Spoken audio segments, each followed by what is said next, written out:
Formalities are very nearly over.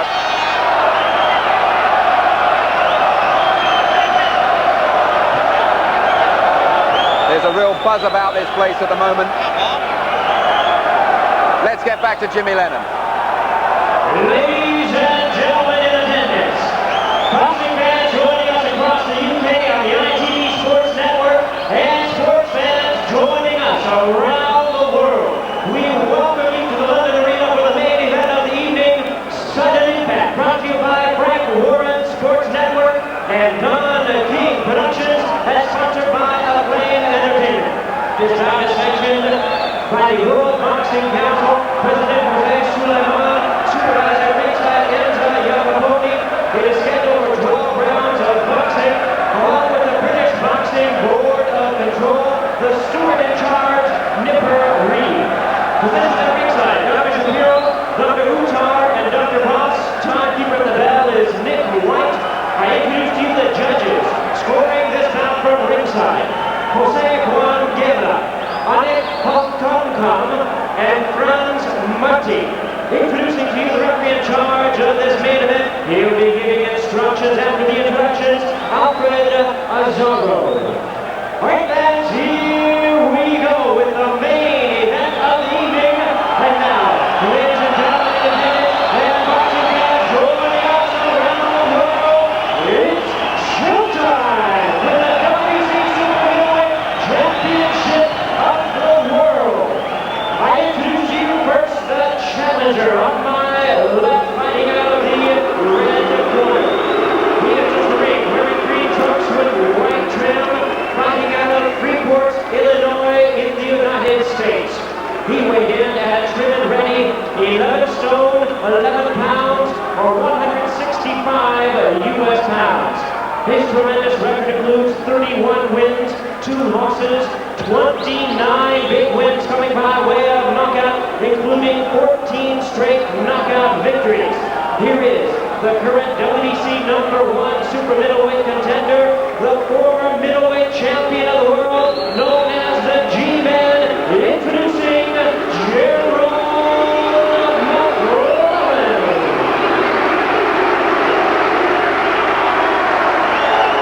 And his opponent across the ring is the defending champion of my right, fighting out of the left corner. He was right,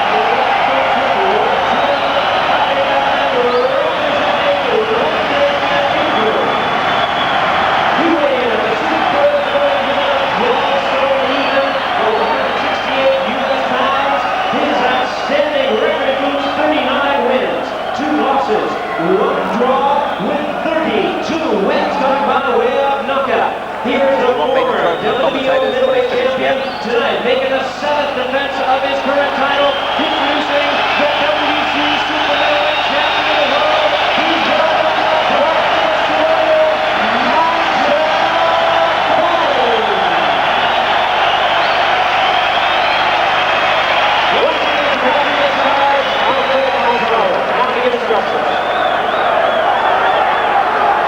Benn's the people's champion, okay. Can he do it? Let's join our commentators, Jim Watt, and first of all, say good evening to Reg Guthridge.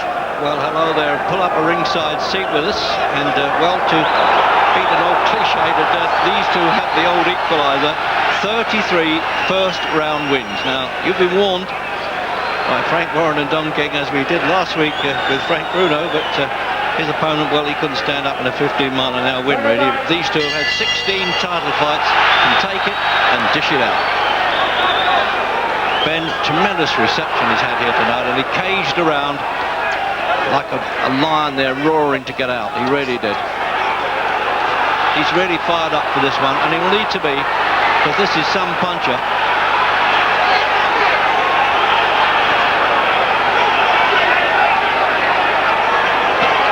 McClellan looking for him straight away, Reg. Right from the opening bell, he's looking for the finisher. He's ducking very low, Jim, below the waistline, and he looks as though he's done him in the opening round, and we thought this might happen.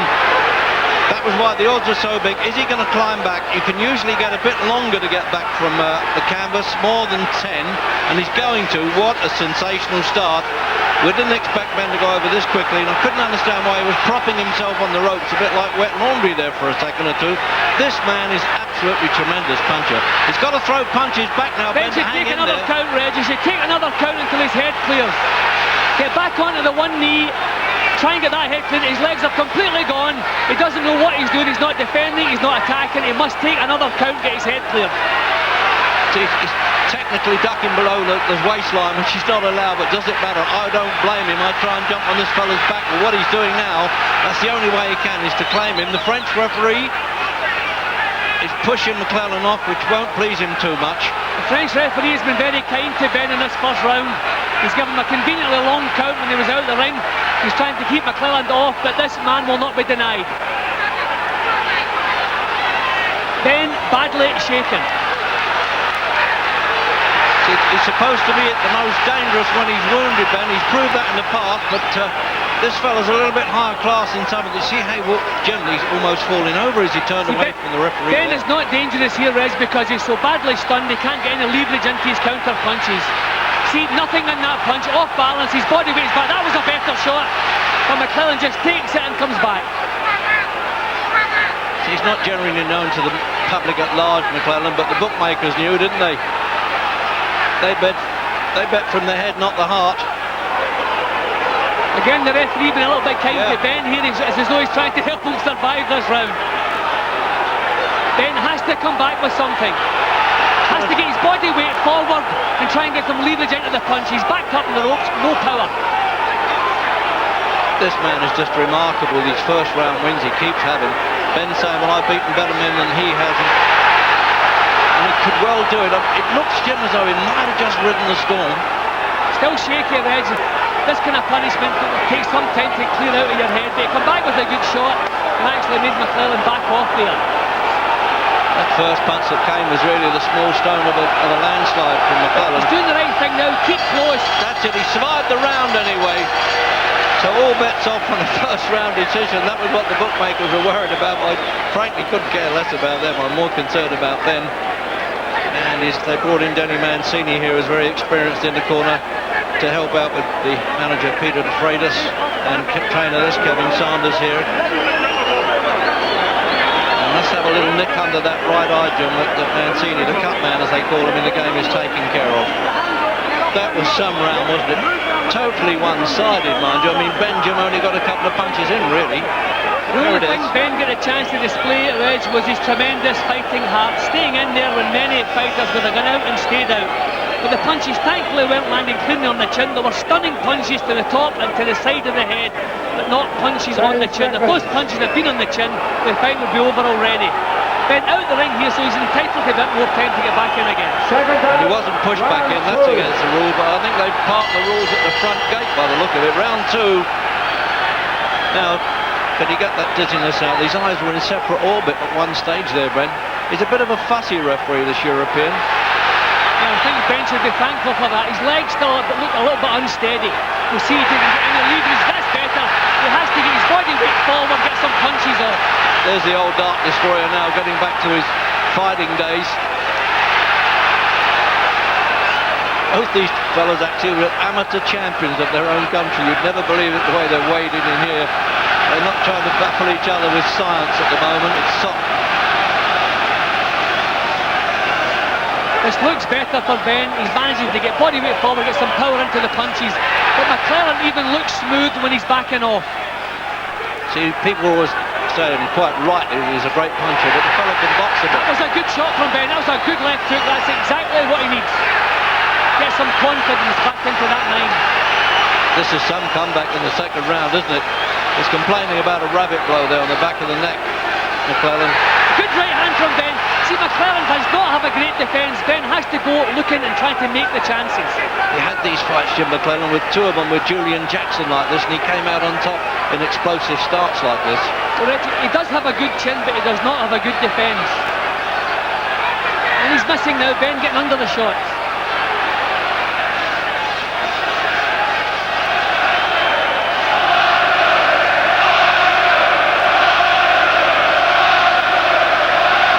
Crowd roaring now for Ben. That's some comeback. It looked all over, didn't it?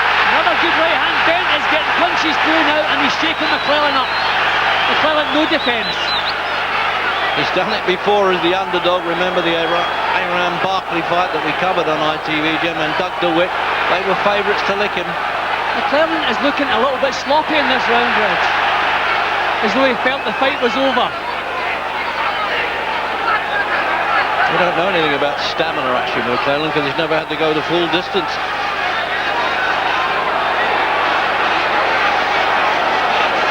It looks as though he's definitely got himself together now, doesn't it, Ben?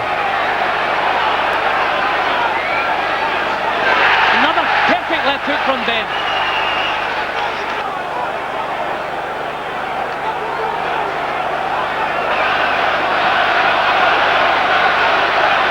Well, they said it was going to be explosive. Yes, a wild two, but does that matter? The crowd are really going for this one, and I'm sure you are at home. Got some sweaty palms around here now, fidgeting around the ringside, and people wondering exactly what's going to happen now. Which one is going to go first?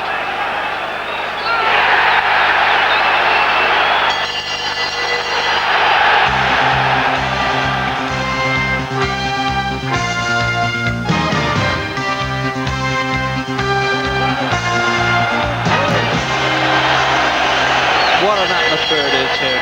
Welcome back now. Well, there was, in that opening round, it looks as though Ben had more chance of surviving a firing squad than he did McClellan, but he's got over it and he had a good second round.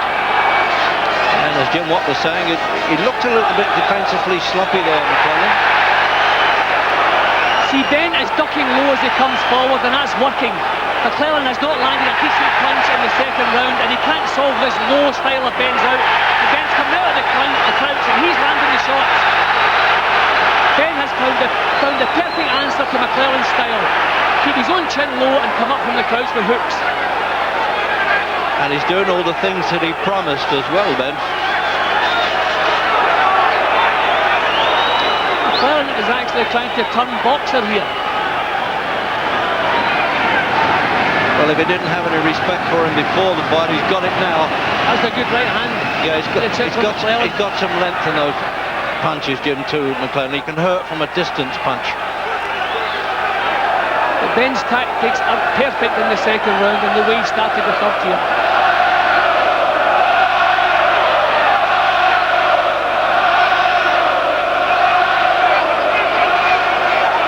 Well, he's certainly gained McClellan's respect for the punches that he landed in the second round. I know Frank Bruno's up there giving Nigel all the support he needs. He stood up to shout out there. I think he's had more sweat watching this fight than he could certainly work up against somebody called Marion Schepter Mallet last week. But this fight has certainly made up for it, even if it ends now. Who would have thought in the first round that Benn would have McClellan backing off in the third? Unbelievable.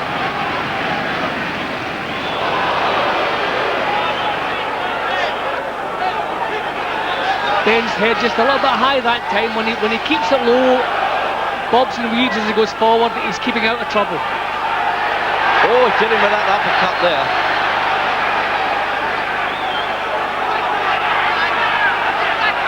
Suddenly McClellan has to think about defence. Yeah, turn to southpaw then, Jim, to try and put him off a bit.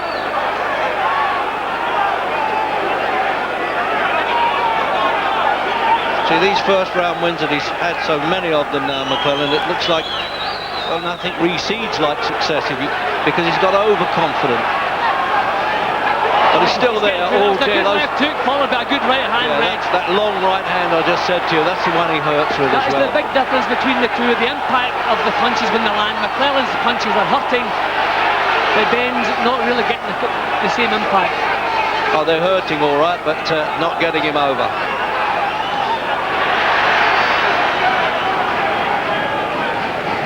And he's come back a lot better in this round.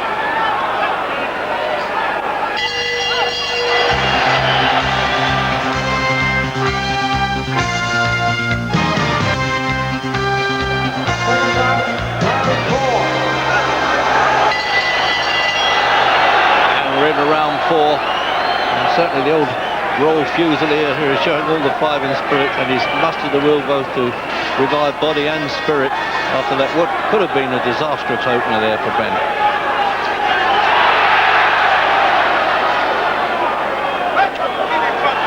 And Mr. McClellan certainly not looking the 3-to-1 on chance. Well, Benn just wants to keep that head low as he goes forward and come out of the crouch with either right or left hooks. That's what's been working for him in the second and third rounds. He has to keep coming forward. He can't allow McClellan to back him up. McClellan's never been beyond the 8th round, actually, Jim. Not completed 12, obviously, and Benn has 4 times, but I would still be surprised if it goes that far. We're only in the 4th round. The Super Middleweight Championship, 12 stone. And McClellan came at 11-11, Benn at 12 stone. Well, Benn has having no trouble getting the punches home, Reg. McClellan's defence is very sloppy.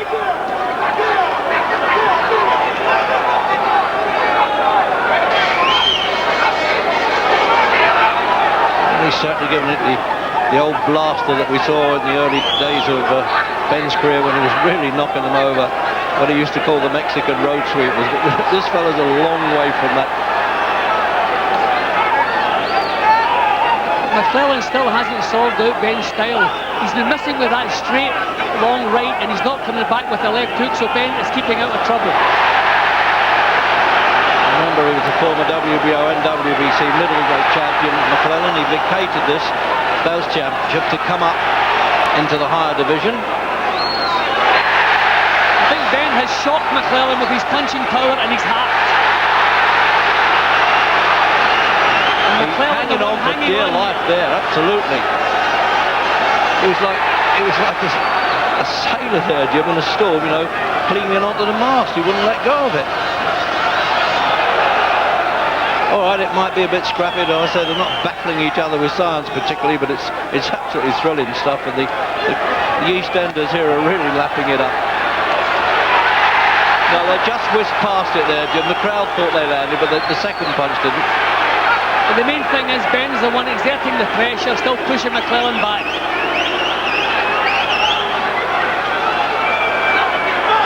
See, then he missed again with the right hand, McClellan, but didn't come back with the left hook. I mean, basic boxing tells you miss with the right, come back with the left hook.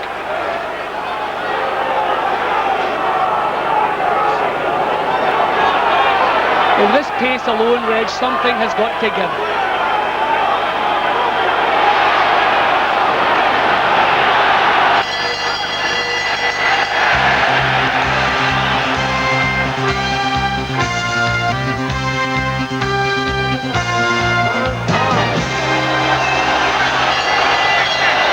Fifth round, and Benn's corner, I think we heard them saying the other guy's running out of ideas, which is very possible. First time he's been with a new trainer, Kevin Saunders, and it's coming up for him.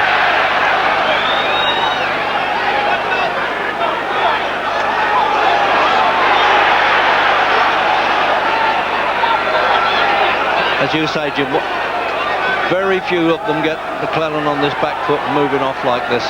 McClellan is used to bullying people, Reg, and he's not doing that. Quite the opposite. Benn is beginning to bully him, pushing him back, not allowing him the leverage in his punches. Right hand again from Benn. He's still lethal though, Jim. I mean, Julian Jackson was a real hard puncher. Ask Harold Graham. And McClellan caught up with him in the 5th round. But Reg, he's not looking sharp in his movements or in his punching. No, I agree with that. I think at the moment it looks like being Benn's fight. Can you believe this? And there's a scorecard. And my card. Well, actually, McGregor's got him the other way around, but it's whichever way you want to pick there, Jim.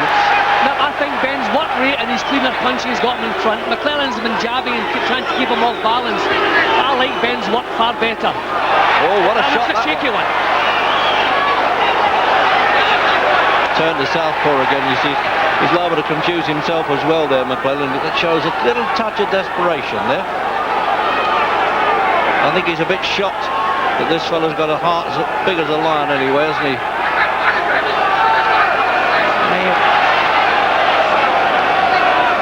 He's worked himself into good shape here, good mental shape, fired up here, Benn.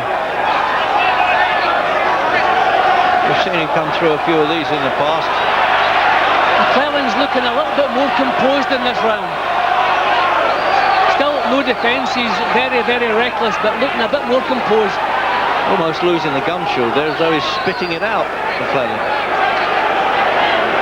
Frank standing up, there he is, see, I should imagine with his voice he could hear him all right, Ben. Ben just beginning to feel the pace a little bit. He's thrown a lot of shots, Reg, missed with a lot, and I think the pace is beginning to tell on him now.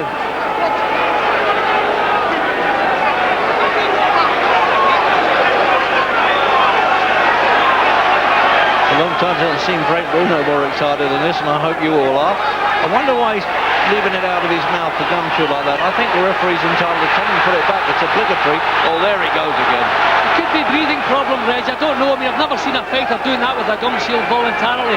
Maybe breathing problems. Maybe he's really gasping for air there. This really is a pace.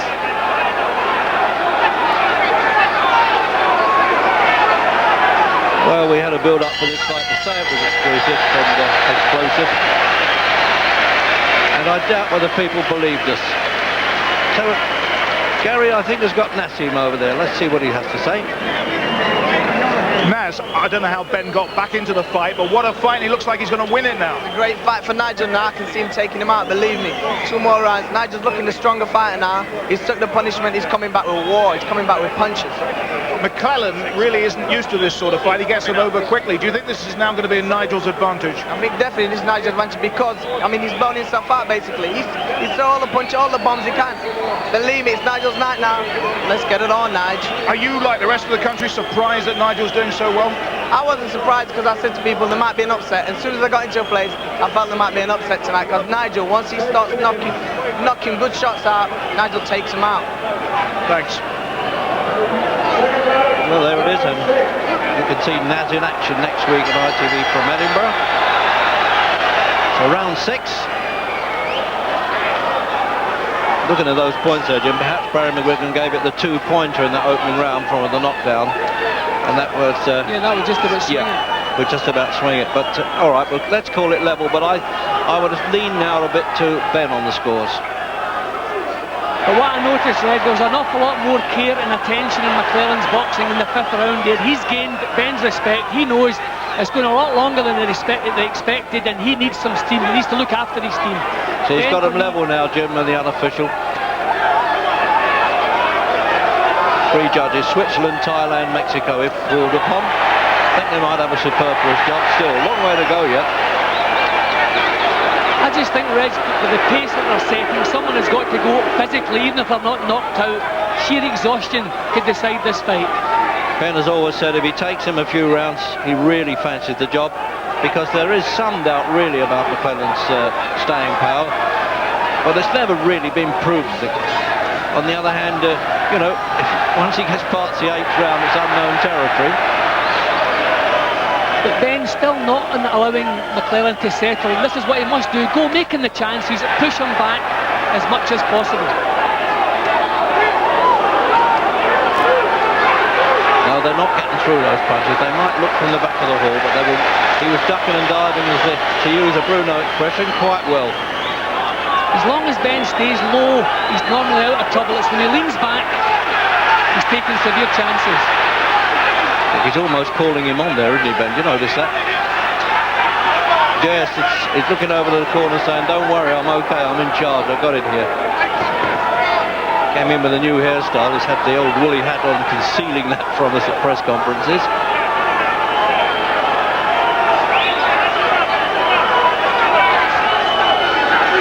Slipped on the wet there in Ben's corner, McClellan. Reg, I think we can rate this already as Ben's greatest ever performance. To come off the floor in the 1st round the way he did and come back in and actually take control of things the way he's doing here. Against a fighter of this caliber, proven. Made 3 defences of his championship at middleweight, McClellan. And a Don King favourite. He was certainly looking for him to win.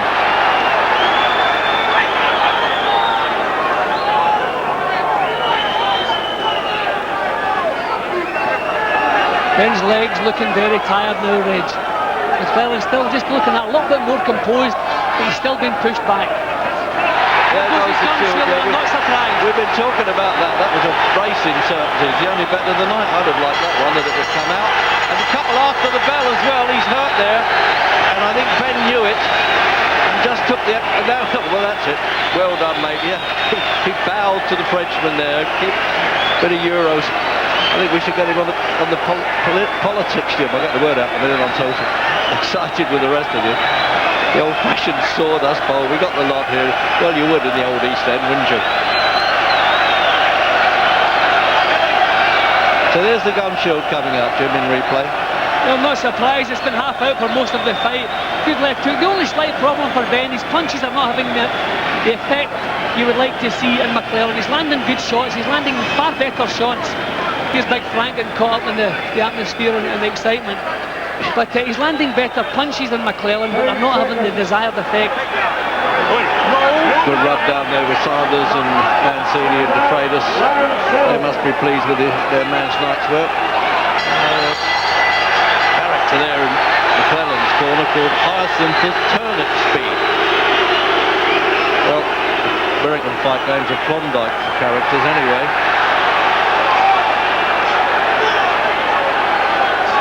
Well, for sheer excitement, Reg, this one rates with any of the fights I've ever seen in all my years in the fight game.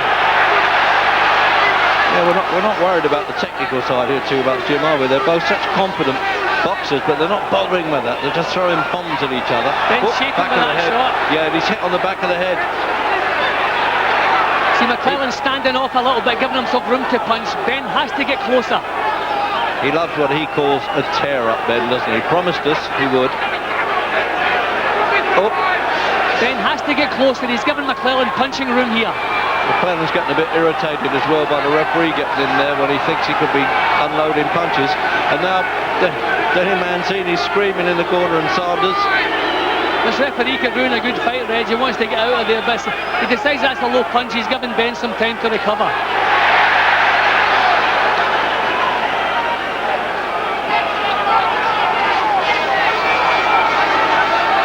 Been such a pace and such ferocity in the blows, Jim, that it's a noticeable now, just not cruise moded by any means, but by their standards now a little bit slower, isn't it? Well, leg-wise anyway. McClellan is finding a little bit of punching room here. This is better. Benn has to march straight up with that crouch and punch as he comes out of the crouch, but if he stands within punching range, this fella's going to take over.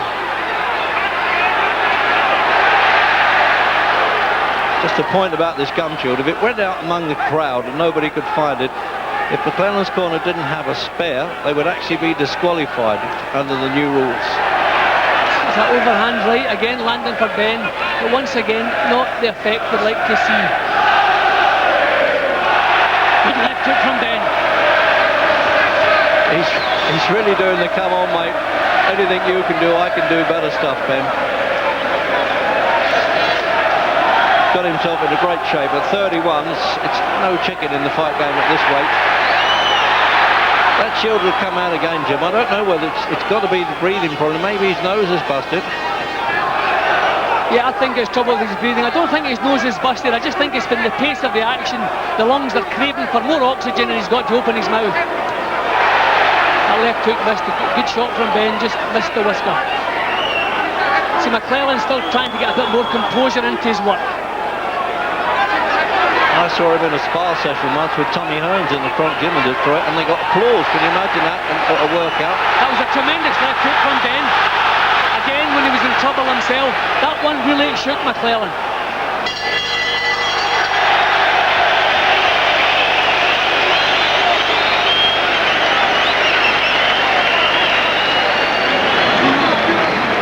McGuigan. McClellan has never gone past 8 rounds. Surely it's going to be a matter of fitness. This pace has been terrific. Well, Nigel's lateral movement has given him real problems. He loaded up throughout this fight and they're starting to take his toll on him. He's very fatigued. He looks a lot more tired than Nigel does, but this is all down to who wants it the most, who's the fittest. There's always a risk with Nigel that he could just get tagged. Well, there is the risk, but he's finding McClellan much easier to hit now, and also McClellan's finding him more difficult to hit. If McClellan worked the body, he could probably have more success, but he's too tired to be able to think like that. Looking at those two there, McClellan looks the one distressed. No doubt about that, and he's more worried than Benn is at this stage. And working there in McClellan's corner, Ralph Citro, great record compiler in America and one of the most experienced of the cut men. So round 8, I think McGuigan's got it about level. I've got Ben 1 up, Jim. You? Yeah, I've got Ben 1 up too, just in sheer work rate. Although McClellan was a lot more composed. Yes, he has got it the level. previous round. It's still that 2 point in the opening round, probably, that's maybe people think that Ben's a little bit farther ahead, but remember that the judges have to deduct that. The only thing that worries me in the whole fight is the fact that Ben's getting home with good shots, but they're not troubling McClellan. And in a 12-round fight, that is a severe problem. See, here McClellan's strength beginning to take over. If McClellan starts backing Nigel up, then we're going to see some serious trouble for Ben. Yeah, now Don King standing up there to oppose Bruno. Who knows? He might even be the next opponent. He's had some like him.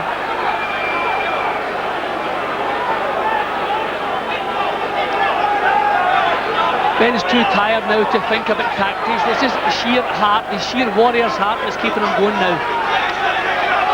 But he must try to keep his body weight forward, keep pushing this fellow back if he can do it.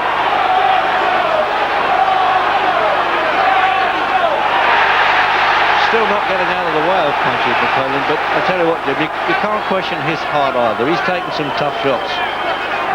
No, but Ben should be the one that's the happier of the two. I think McClellan and his people must have thought they'd be sipping champagne already. They would not have believed Nigel Benn would still be here. No, they obviously turned out to be a bit complacent.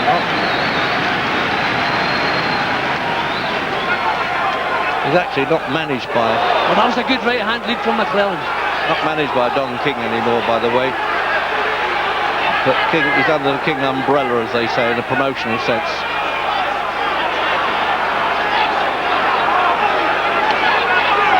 Oh, good right hand again from McClellan. Oh, he's got in trouble. He's in trouble in the 8th round here. He rolled back from that punch and he was hurt, Ben. Right above us here, Jim. Look at there he goes again. The wounded lion bit again. But he's bang in trouble here. Legs of Dutch Reg. He's got to get out of that corner, Jim.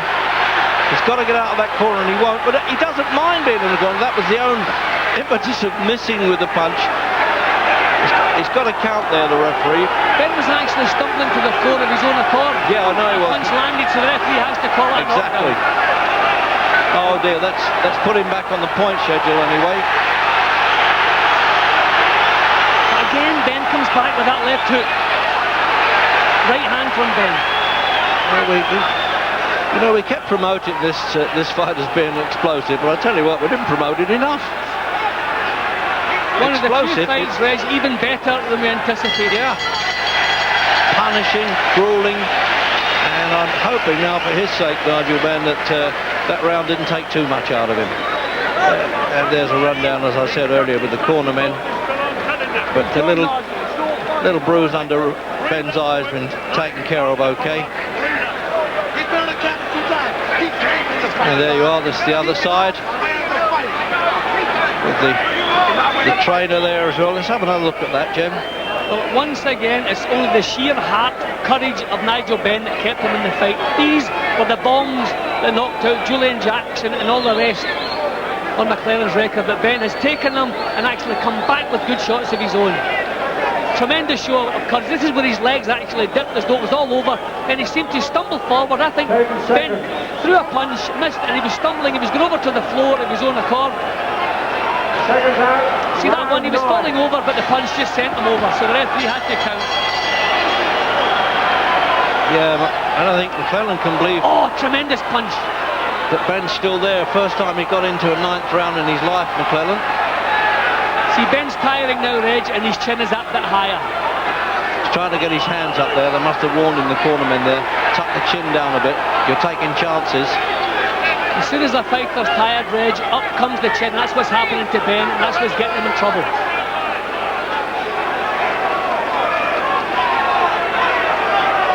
Actually, McClellan just giving that little breather that Ben needs. McClellan is still trying to keep some composure in his boxing. Ben has to drive. He has to do it for everything from his heart. Oh, he's trying to measure him with that right hand. You watch that? There it is. Just a bit too long.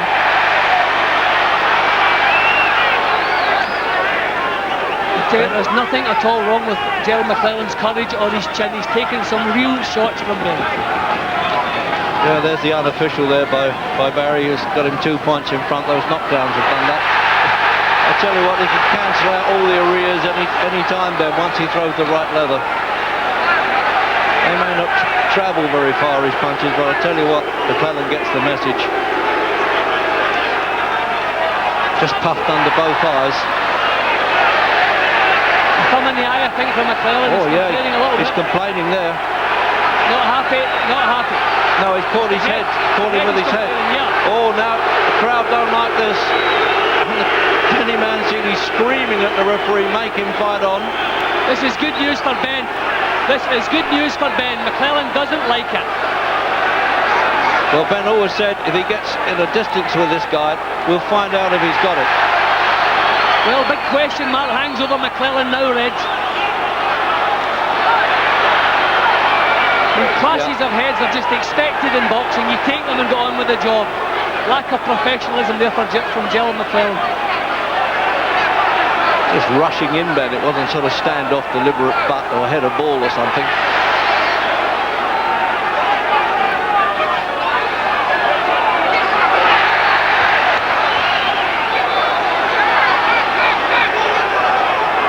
Ben still doing what you said, the best thing, Jim, early on, that he keeps ducking below a lot of punches. Yes, of course he's getting caught with plenty. McClellan's strength is not in his uppercuts, it's the straight punches and his hooks. So if Ben keeps his chin low, he has very little to fear. McClellan does not use uppercuts very often.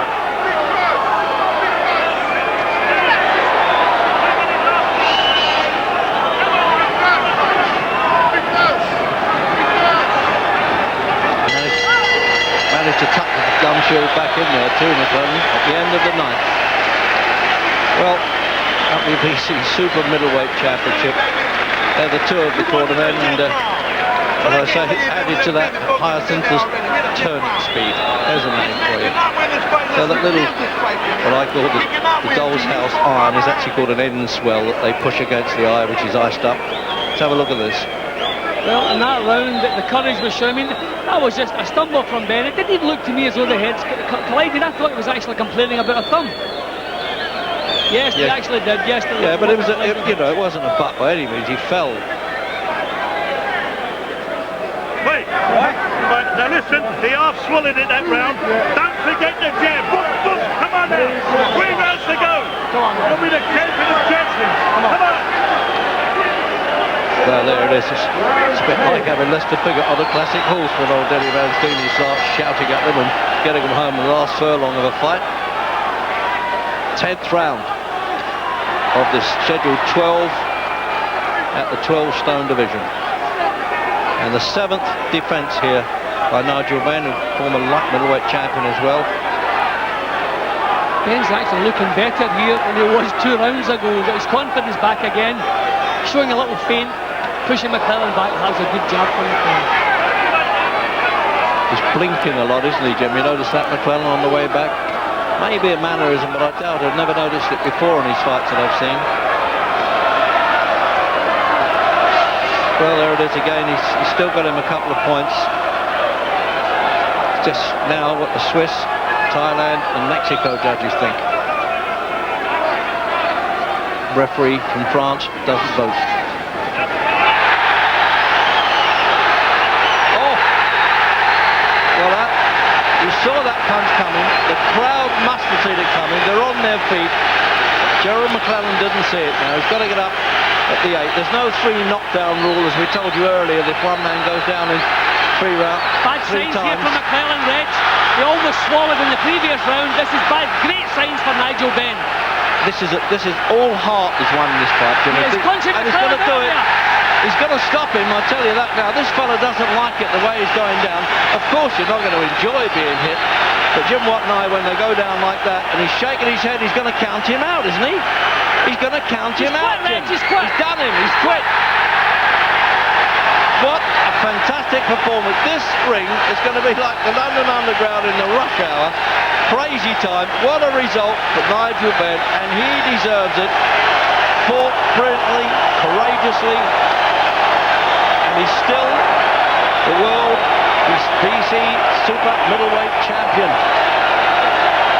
Well, it's a long time since we've had excitement like this at a British fight, Jim. Now, these were the questions that Nigel was saying. If this guy goes long in the fight, I guarantee I'll stop him. And he knew what he was talking about. Well, tremendous performance. Even if Benn hadn't won tonight, it was going to go down as his career best performance. Just his sheer courage and the technique and the tactics in his battle. But he's won the fight. He's punched the life right out of Gerald McClellan, the most dangerous man on the planet. Nigel Benn is still WBC Super Middleweight Champion. And that's the border control doctor there in the corner with Gerald McClellan. Just making sure that he's okay. We're still not sure. I mean, obviously the punches do it. We're not hiding that. But there seemed to be another reason, Jim. I said to you seconds before, he's blinking heavily. I haven't seen that before. Now, I think it was a heart problem, Reg. I'm not doubting McClellan's courage, but he decided the first time he went on the floor, it was the same punches that's been taken all night long, but suddenly the chin could still take the punches, but the heart could not. Down he went, head as clear as a bell, eyes as clear as a bell, nothing wrong with him, apart from the fact that that punch in the jaw had an effect on his heart. We can't question the man's courage with the punches he's taken leading up to this particular round, but Nigel Benn has just punched the fight right out of Gerald McClellan here. In the fight trade, this is one of the biggest upsets for many years, I promise you that. Well, especially the start Benn had. There have been very few fighters who have come back, but is it a case of, once again, of the bully, when the tables are turned, not used to taking the punishment and can't do it? But what a tremendous performance and a tremendous finish from him. See, once again, not a devastating knockdown. McClellan has decided to go on the floor, looked at the referee and just stayed there.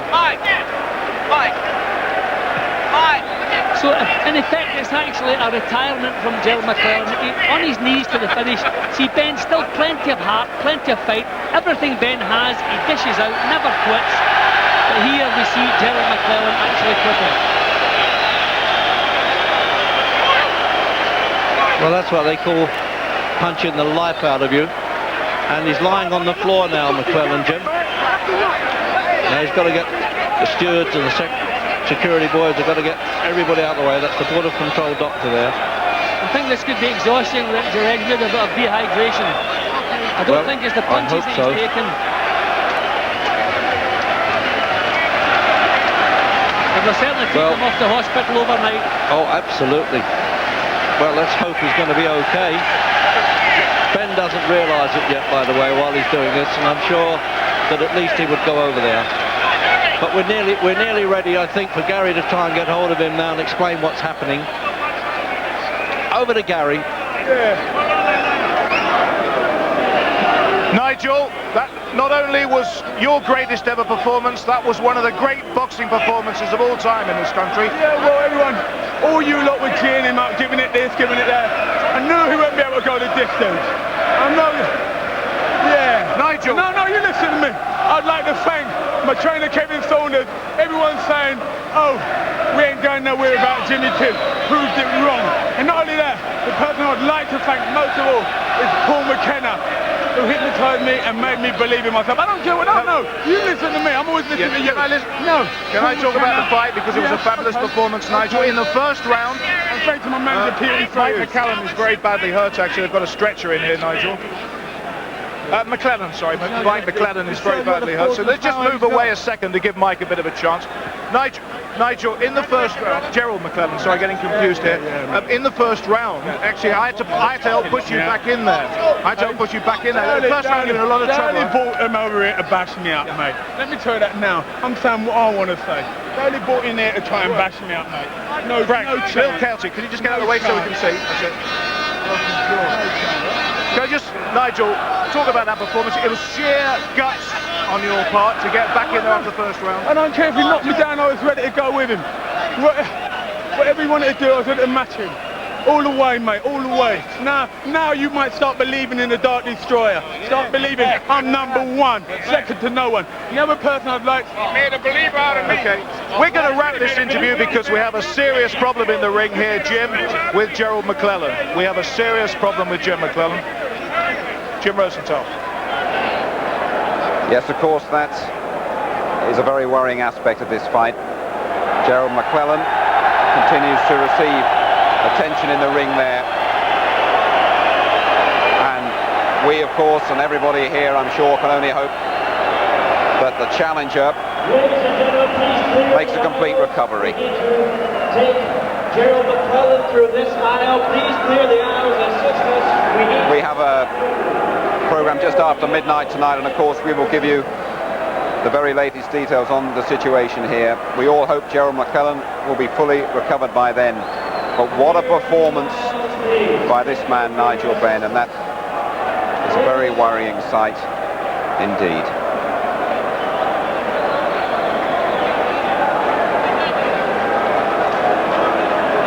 And concern spreading around this arena. Really, it's been a wonderful performance by this fella. You can't take it away from him. What Nigel Benn has done here tonight, he has proved everybody wrong. And he has done it showing unbelievable fighting heart. And now, for the thousands in attendance here in Las Vegas and the millions watching around the world, let's join together and share with pride this moment in heavyweight history. Ladies and gentlemen, from the site where legends are made, Caesar's Palace, let's get ready to rumble!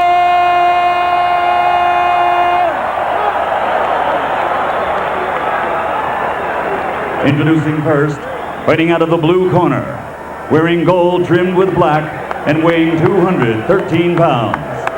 In 1984, he captured an Olympic bronze medal.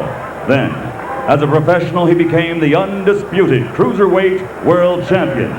He then moved to the heavyweight division, winning that title 2 times. His professional record now stands at 31 victories, 22 by knockout, with only 2 defeats. Tonight, he again displays his courage by facing for the 3rd time the toughest opponent of his career.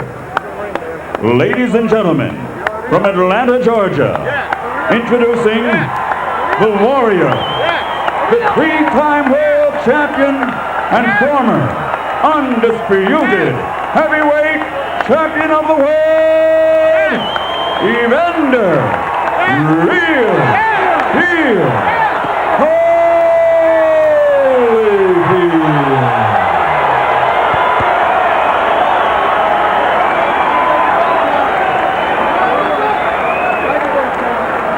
And his opponent across the ring, fighting out of the red corner, wearing white trimmed in red and weighing 240 pounds. In 1988, he came home to the streets of Brooklyn with an Olympic silver medal. After turning professional, he fought his way to the World Heavyweight Championship in 1992. And in his 3rd title defense, he suffered the first and only loss of his career. Tonight, he plans on reversing that single blemish on his record, a record which now stands at 37 victories, 31 by knockout, with that 1 defeat. Ladies and gentlemen, from Brooklyn, New York, a 2-time world champion, former undisputed and current WBO heavyweight champion of the world, Riddick, Big Daddy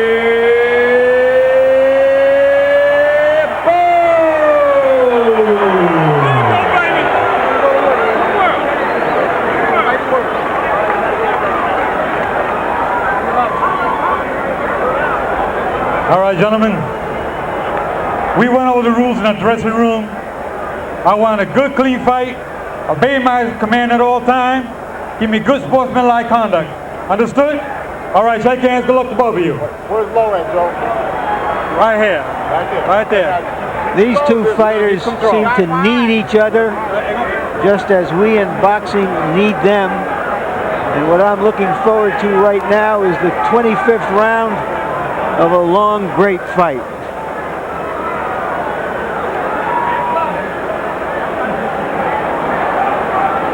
And in the last few moments before the opening bell, one final entreaty from Holyfield's camp to Joe Cortez, asking him to watch the way Bowe uses his right hand.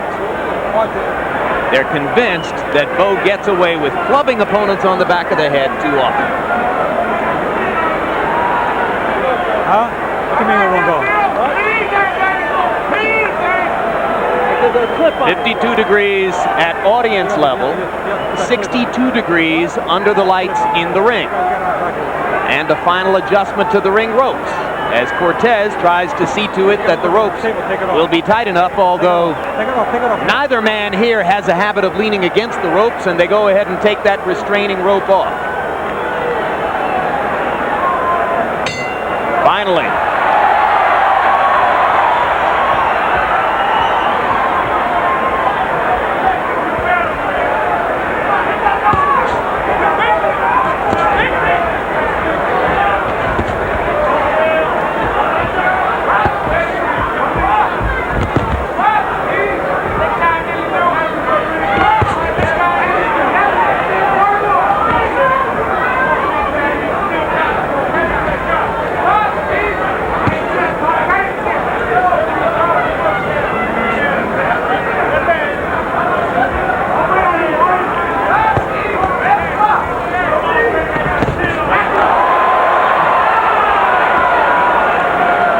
Men starting out working conventionally behind the jab. One immediate impression, Evander Holyfield saying to us yesterday, I'm bigger and stronger than ever before, and he looks that way in the ring. Riddick Bowe did not take the initiative with his jab. Holyfield has won the battle of the jabs already. Holyfield is 213. He may be the bigger guy tonight after all. Oh, at what is for him a very trim 240, lowest weight since the first Holyfield fight in fall of '92. When you got an advantage of a left jab, you don't wait to use it. You start off whether you land on the chest or not. Bowe is not doing that. Holyfield tries the first real combination, and Bowe gets Holyfield with the first leg lift of the fight.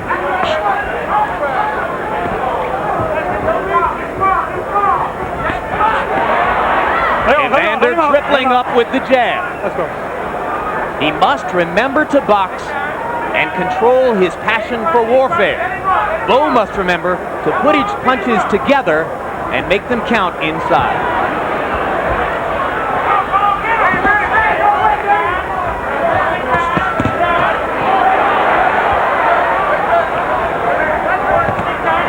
Hard right hand by Bowe. Holyfield answers with a counter left. Get those arms out of there. Get him out of there. Get those arms out of there. Come on, get him out of there. Both men landing to the body as they clinch and then break. Hold the head. Go hold the head. Go hold the head. Bowe missing with a long right hand. Break out. Come on, let's go. Holyfield must find a way to get inside Riddick Bowe's jab when the bigger man starts to use it rhythmically. So far, Holyfield has been beating Bowe to the punch with his jab. Watch the head. Come on with the head. Watch the head. Come on. Hard right hand by Holyfield.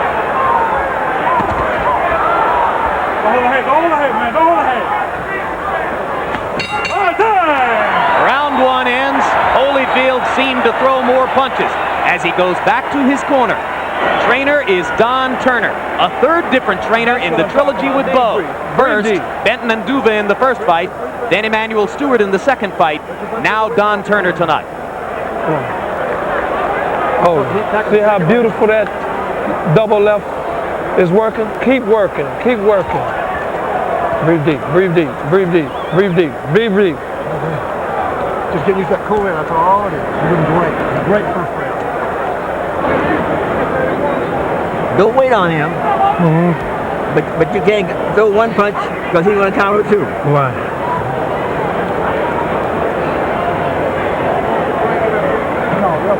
Keep the pressure on. Keep the pressure on. Okay. All right.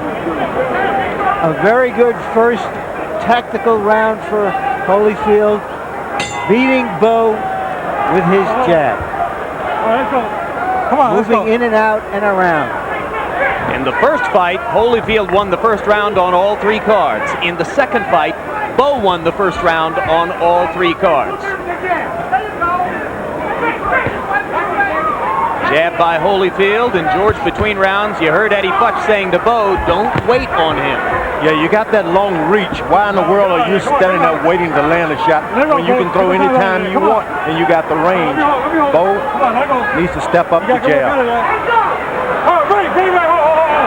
A lot of people love to give Bowe credit for being a good inside fighter, and there's Cortez already putting himself into the action. A lot of people give Bowe credit for being a very good in-fighter, George. You see holes in his game there. Completely. He's not, he'll sneak a left uppercut in there. He'll sneak it in. It's not what you call a pure uppercut because he lures you to sleep and he sneaks it under there. He's a good right-hand puncher if he can get it overhand like. Holyfield needs to be hit with a straight, right down the line right hand. What about Holyfield having to punch up against the taller man? Well, the head is there. He's not protected because you got to aim down. You have your tendency of a big man to drop your hands because you're aiming down. Just throw up there. You can't miss those big, tall guys. I know. I've been up there. You've been hit. Yep.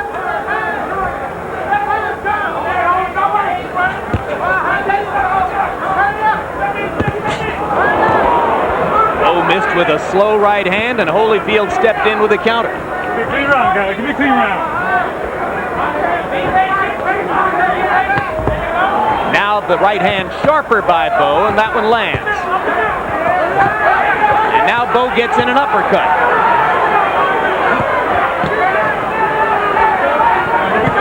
Why is Holyfield staying in there, George? That seems like the last place he should be. Well, he's in there with a bigger guy, and he shouldn't let this guy wear him down with that extra weight. So this is not good tactics on his behalf, but he said earlier he wanted a knockout. Two hard left hooks inside by Holyfield, pressing the action, keeping his head against Bowe's chest. Bowe has twice in this round landed the uppercut.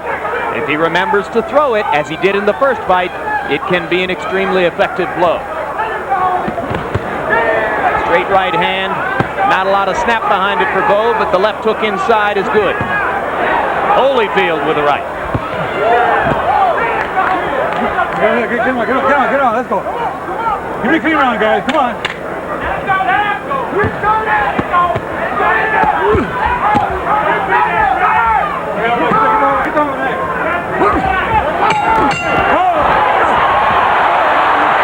A persistent theme in the trilogy, punching after the bell. Well, Evander Holyfield was hit below the belt a couple of times. The referee didn't do anything about it. Holyfield got mad. I know need for this pushing after the bell. Ain't no need for all that. You hear that?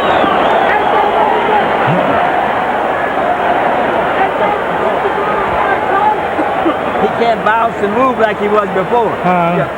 So keep using that jab, and when you get on the inside, both hands. Both you guys gave us 2 warning. When he tries to come to you, step back and throw that little uppercut. Okay?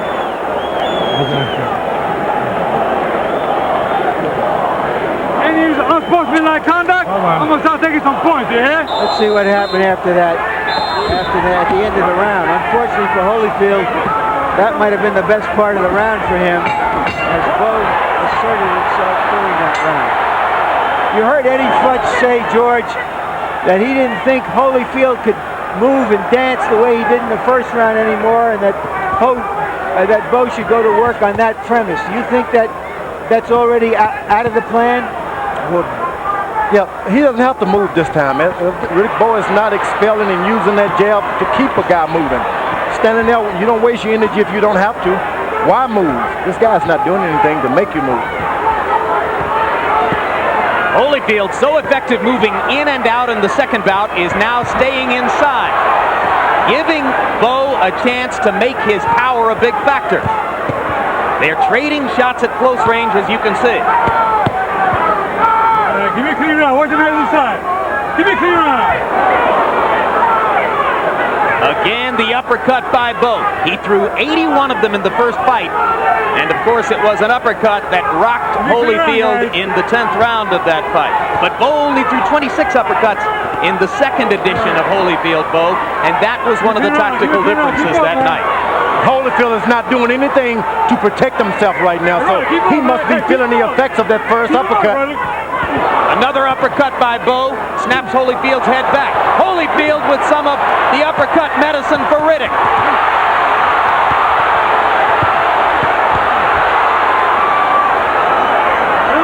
I thought a left hook in there by Bowe did some serious damage, but we don't see the results of it as yet.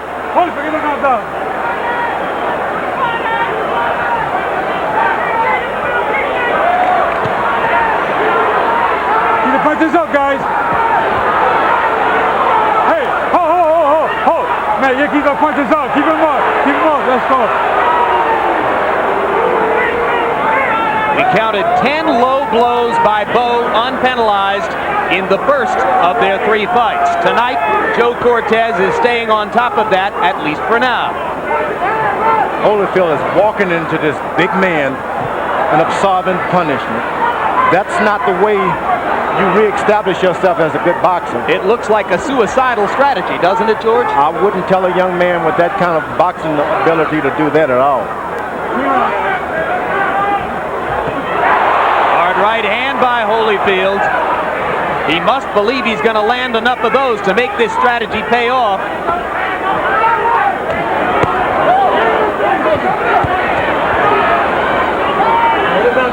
Two guys who won't take no for an answer inside. Bowe missing with the uppercut. Holyfield missing with the counter left. Come on.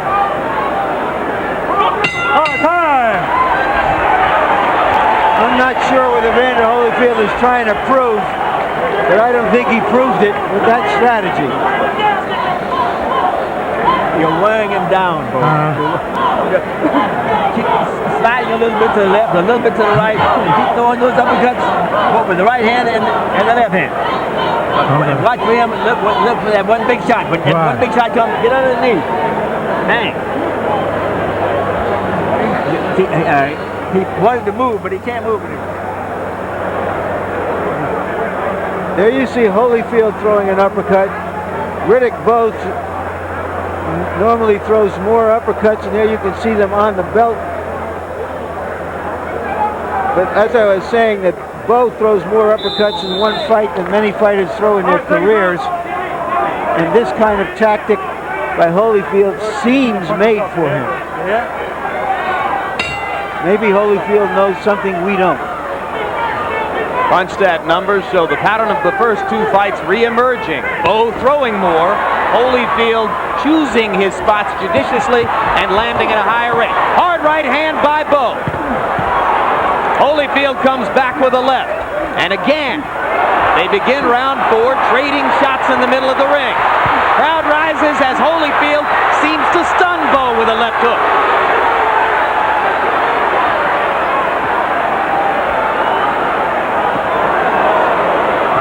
Bowe's right hand was blocked. Uppercut missed inside. Boy, that was some furious exchange, guys. I mean, you don't see big men doing that very often. But this is what these guys have done, and this is, we're now in the 28th round of their fight. Break out, clean. Let's go.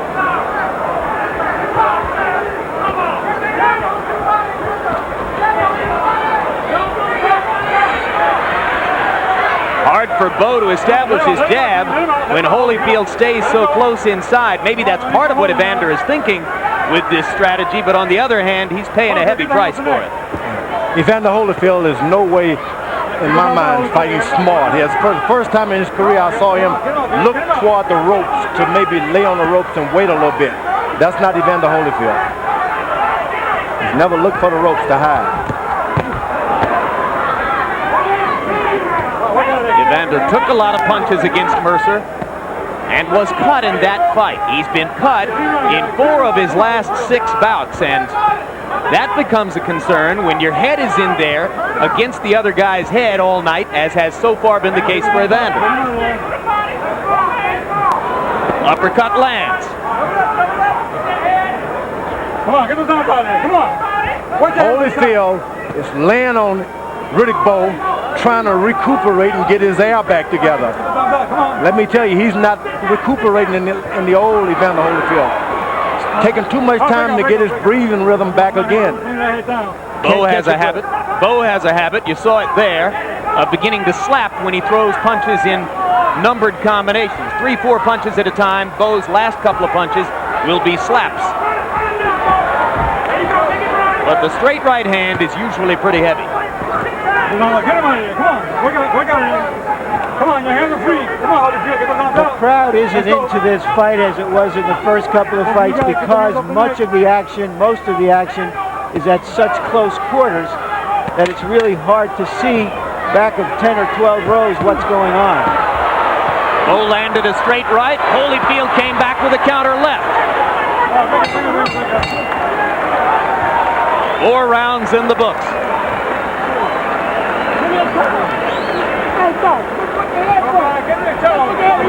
Tommy, chill out, man. It's okay. Huh? No, man. No, man. You got a little blood in your mouth, that's all. Drop your hands, Paul. Drop your hands right down the center there. This is a good time for the doctor to get in and ask Evander Holyfield some questions. How you feeling here? Here's this furious exchange early in the round with both fighters connecting. Holyfield, a nice left hand there. This is a strategy that could just wear the smaller man down, but it may be the only way that Holyfield can do it, and you saw him land his own low blow. And frankly, George, Evander Holyfield in the corner between rounds looked more exhausted than I've ever seen him at this stage of a fight. I was about to say the same thing. He looked almost like he got old between rounds, but we may be misreading him. To use an old expression, he just looked all stove in between rounds. Harold Letterman, quickly, can you give us your scorecard? Larry, 39-37, 3 rounds to 1, Riddick Bowe. I gave the first round to Evander Holyfield on a jab, but Riddick Bowe's dominated ever since. I thought he really hurt Evander with a right hand in the 4th round. I had the same score, Harold. More trading shots in the center of the ring. This is a very dangerous fight as far as I'm concerned for Evander Holyfield. It's not looking good. Talk about the healing he received. This man is not able to catch a second win. He's not able to get recapture his breathing again. Come on, your hands are free. Doesn't look good. So you think there's at least a chance that the stiff heart condition which followed the Moore fight was not in fact misdiagnosed, and that he's being bothered in some way now, just as he was against Michael Moore? It's terrible. He's even more so now. He can't catch a deep another win. Break up. Let's go. Look at there. We're establishing what George Foreman's opinion is here. Yeah. All right, break up. Come on, break up. If I'm his corner, I throw in the towel. If I'm the Holyfield's corner, I throw in the towel. Low blow. And Cortez penalizes Bowe a point. 1 point, low blow. Get in that corner over there. Whole time. Gotta stop it. You all right? You got some time. Let me know when you're ready. Ain't no need for none of that. There ain't no need for none of that. I told you. Twice already. 1 point already. Evander Holyfield can have as many as 5 minutes to recover from this. And now he says he's ready to go. Litvomansky, the Nevada State Athletic Commission doctor, is sitting in Holyfield's corner. Holyfield taking a couple of heavy shots. Holyfield is really hurting. He looks like he's ready to go. He looks like he has nothing to get back. He just became 33 going on 53. Evander Holyfield has never been knocked out in his professional boxing career. You got punches up, keep him up. You got punches up, guys. An extremely concerned George Foreman is presently on his feet, suggesting to Joe Cortez that he thinks a stoppage wouldn't be inappropriate. Yeah, but now Holyfield comes back with a right hand. George, you're sitting back down. The problem, of course, is that you just can't underestimate Holyfield and what happens if he gets a second win. His reputation is not going to get a second win. This man is going to end up in a pine box. He's got heart trouble. It's evident he cannot get his breathing together. He can't recuperate. If he had not had this doctors examine him. Well, I can't refute the doctors who claim it was misdiagnosed. Hard right hand by Holyfield. Here he is. And remember, of course, that he got medical clearance from the Mayo Clinic and other established medical authorities before the Nevada State Commission would license him for the bout. Bowe is not hurting Holyfield. Holyfield is being hurt inside himself.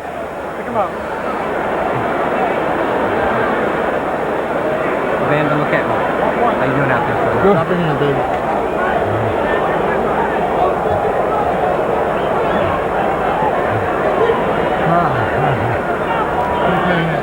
The curly-haired gentleman in the gray tweed sport coat is Dr. Flip Homansky of the Nevada State Athletic Commission. We're here to make sure nobody takes unnecessary punishment. Hey, Joe, take control of this thing. This guy's hitting behind I took a point already off, and be quiet. Take control of yourself, all right? I got control of myself. You take control of the fight. All right, let the corner go. All right? Let's go. Let's go. He's done. I hope he doesn't get hurt. I scored that round. Even though a point was taken away from Bowe, I gave him a 9-8 round because I think he gave such a licking to Holyfield.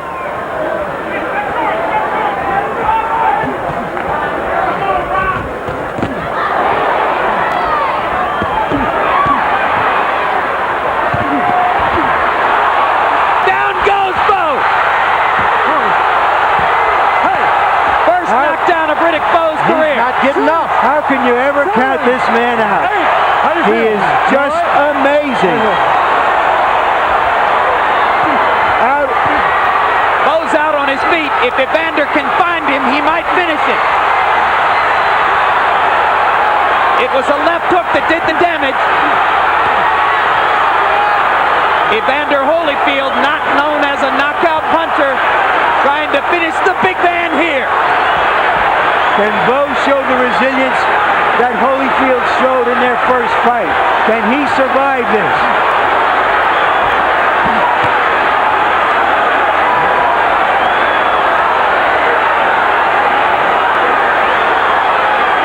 Who would have thunk it?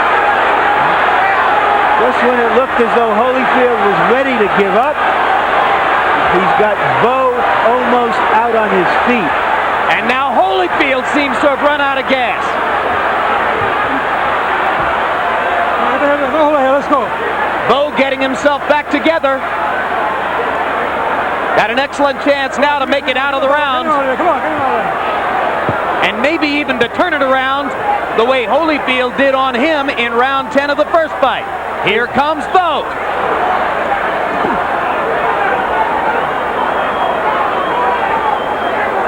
I would never ever believe that I would see this of almost a mirror image of what we saw before. Come on. Bowe looking at Cortez to ask for help. He says, Evander hit me on the back of the head with a left hand. Get him out of there. Come on, let's go. That's the first time Bowe is down as a professional. Come on, don't be holding. And he is showing some stuff that we haven't seen before in terms of his heart and will. And it's a good thing he got into great condition for this fight. Holyfield's punches without snap now. What do you make of this, George? George, you seem as stunned as everyone else. No, I'm not stunned. I mean, Evander Holyfield is fighting on pure courage. Dangerous courage in your view. Dangerous. Get up.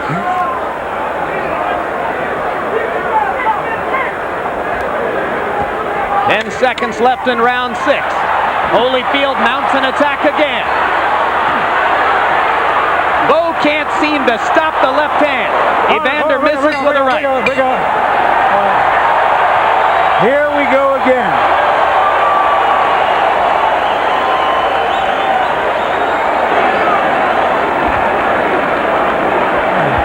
Keep your hands up and don't walk into him with your hands down. Riddick, you okay? All right. Okay.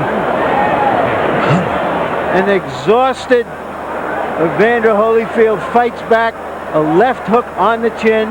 That was not the one, although perhaps it contributed to the final blow.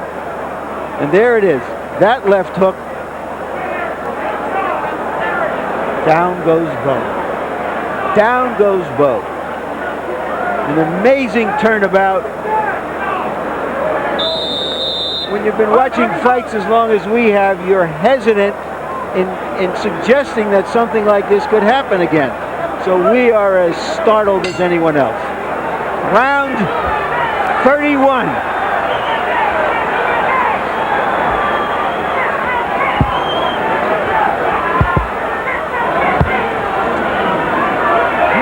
At that time, there was no doctor in Holyfield's corner between rounds.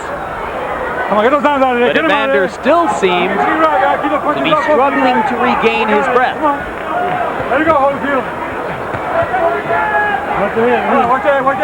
Gargantuan effort from both men. Let's go, come on, give me a clean round. Holyfield in round 6 landed 30 of 41 punches, and most of them were power shots. Get him out of there, get him out, get him out, let's go. Holyfield, hold that head. Keep him up, this guy. Both men seeming to try to get a little bit of a rest here, George. Well, I wouldn't want to get a rest this way.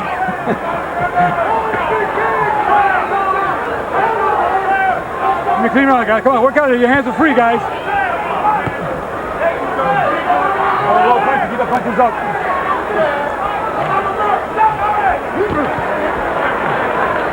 Let him out.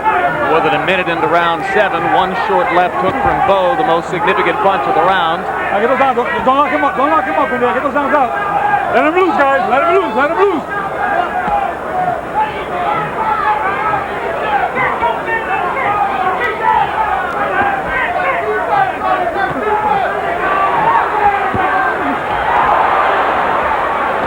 All right, break out, guys. Break out. Let's go.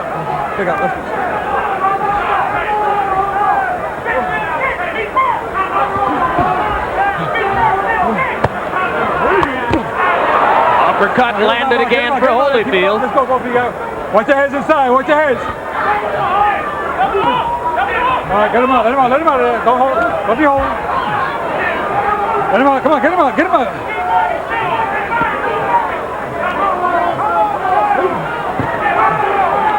Now they begin to trade again.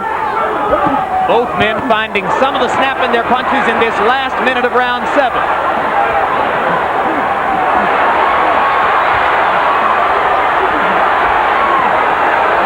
The second of their 3 fights, Evander Holyfield effectively stole rounds by flurrying in the last 30 seconds. Get him out of there.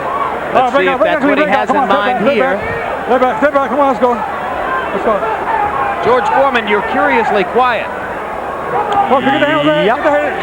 Hold the head, get the hands out. The old saying is, sometimes more is less. And less is more. Care to explain?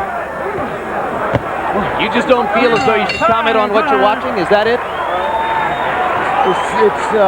This is a dangerous situation, and there's no intelligence that I can get out of it at this point.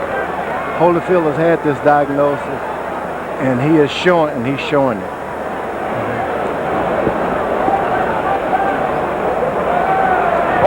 You stand right in front of this guy. We didn't work on that. You cannot stand in front of this guy. You can't stand in front of him. All you gotta do is step around. Step around. Hey, look. When you do fire in sets, not 1 or 2, 3 and 4. Hey, shorten that hook up, okay? Don't aim for his head, aim for his shoulder. You got me? Keep those punches in his body going. Expect a little uppercut. And hook. Okay. All right. You got me started. Remember. You did it once. It looked as though somebody might have brushed some smelling salts across Bowe's nose.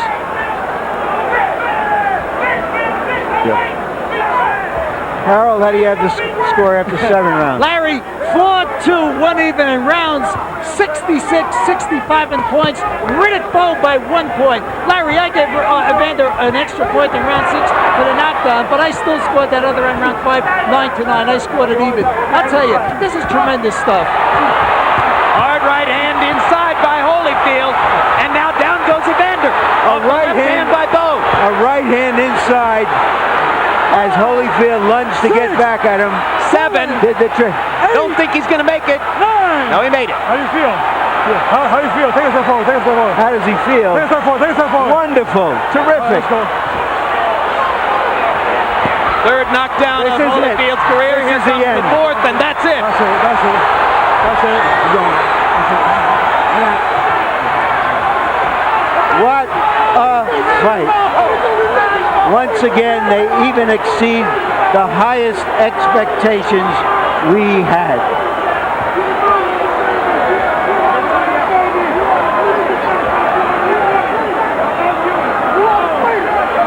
Give me the stool. Well, it took a long time to get to this fight tonight. Was it worth it?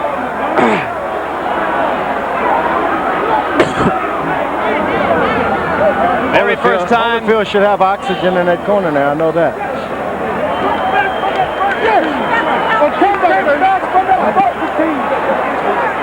Bowe making his way now around his circle of supporters as Evander Holyfield wakes up to the realization of the very first knockout of his career. In rapid-fire succession there, he was knocked down for the third and then the fourth time in his career. Bert Cooper did it. Bowe did it in their first fight, and then Bowe produces two more knockdowns of Holyfield tonight. The other first in the fight was, of course, the first time that Bowe has ever been knocked down. Everybody pray. Everybody. Everybody. Everybody.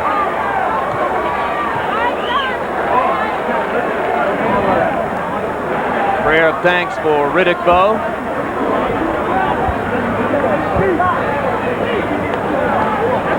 I don't see any oxygen in Holyfield's corner yet, but he's sitting up, alert, talking. At least outwardly appears, and now you see he's standing up.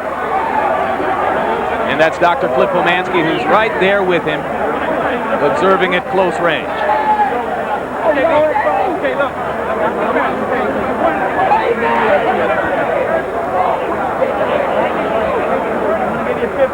And we'll take another look at the end of the fight.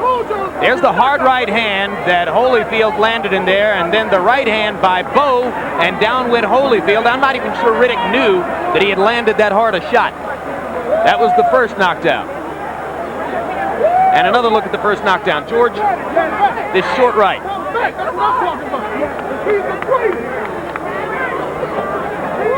That's the right. The right. The left. And I wasn't sure that Evander would make it up from that one. Eventually he did, and referee Joe Cortez let him come back across the ring, and that's all it took to put the finishing touches on the knockout.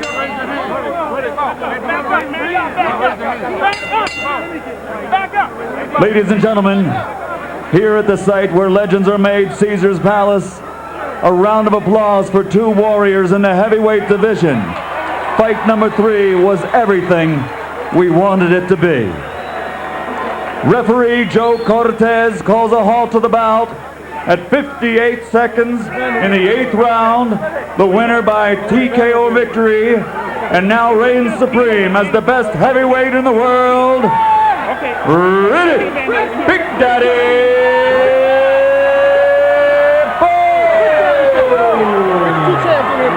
Oh, thank you, man. We love you, man. We love you.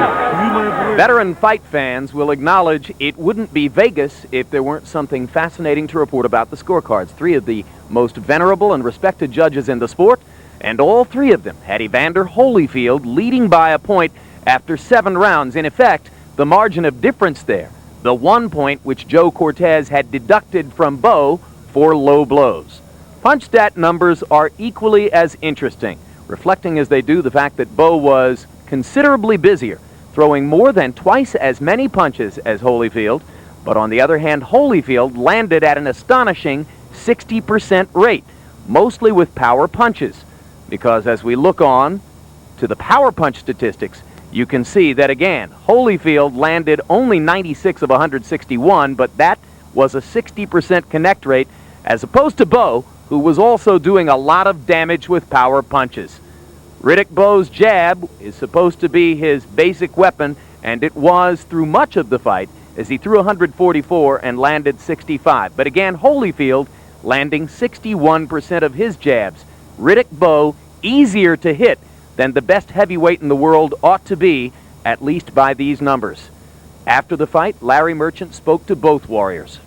Thank you for all boxing fans, fellas. Riddick, what's on your mind at this moment with this man? I want to thank this great champion because without him it wouldn't be possible. He gave me all the inspiration in the world, and I love you, man. Anybody got a bud for him? You know, speaking of inspiration, I thought of that 10th round in the first fight when he had you down. Did you think you could survive that knockdown? Did your mind flash back to what had happened in the first fight? Oh no, I keep telling you guys, when I'm faced with adversity, whatever the word is, I always become better because of it. And once I got up, I said, I got to get this guy, you know. Because in my mind, like he says, that, you know, he can get me. I was always thinking I can get him, but man, I tell you, I love you, man. I love you, man. All right, Evander, you came out and was very effective here. We're going to take a look at the knockdowns here. When you knocked down Bowe, what happened there? Well, I caught him with a good left hook in the right hand, and I was trying to get another right hand before he fell to make sure he was down. He just, the whole fight, he was strong, and I got real ornery, real quick, and it was just on the chance I had, it was a knockout punch. I couldn't, have it even looked in around the 5th round or so that you just were bone tired and weary, and pardon me for saying it, just old. Well, not so much old and stuff like that. I think to point out that with Bowe's skills and tactics and stuff, it was just hard to get in, and I just couldn't fight him with everything I had and stuff like that, because he was able to keep me out with the jab, and he was able to hit me with shots. So stuff like where I was just too conscious of his power, which kind of drained me from my energy. Well, you explain, why couldn't you finish him after he was down and hurt? I was too strong. I was just too strong. I had determination. I felt like he felt, but I'm telling you, he has a terrific left hook, and he really surprised me with it. Were you just bone tired there as well? I was bone tired when even though it was the early in the round. Yeah, I was bone tired. I lost a lot of energy throughout the whole fight.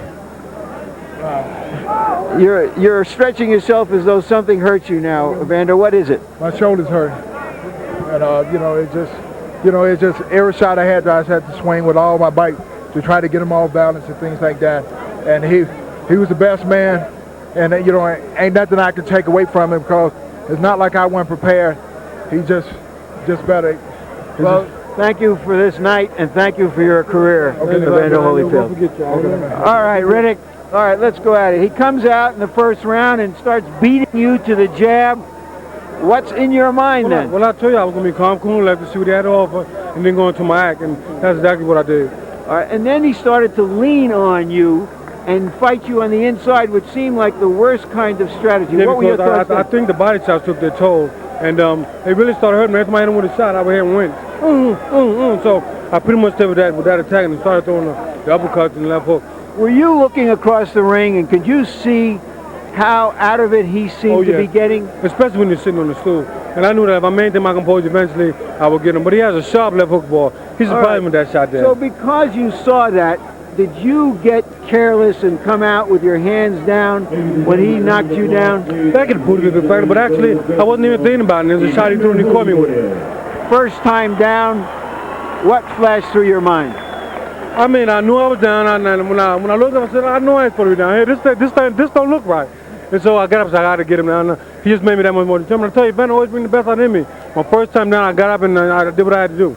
All right, let's take a look at the end of the fight now, and you can describe what you did and what you were thinking at that time. At this particular point, to me, he was real strong. And I said, well, he's winging it, and he's taking the chance. And that left hook caught him, and it was a pretty decent shot. I didn't want to hit him because I thought the ref was, pretty hard on me. So I just pretty much took my time, and I seen him going down. And when he stayed there for that period of time, I just knew that when he got up, I would get him. It was just a matter of time at this particular point. This 240 pounds against this 213 or wherever he was, it was no match once I got him in trouble. All right, now he's hurt. What's on your mind? I'm thinking to hit him with another right hand, uppercut, left hook or whatever. But I knew it was just a matter of time before he went down. And as you can see, he just didn't have it after that. Because he was worried from the body shots and doing the work that he did. And then once he get knocked down trying to get up, I think it took a lot out of him. can you summarize what your thoughts are on the 3 fights with this guy and how you have come through it? Your conditioning tonight helped you survive that round, certainly. Oh, no question, no question. And how has this trilogy been for you?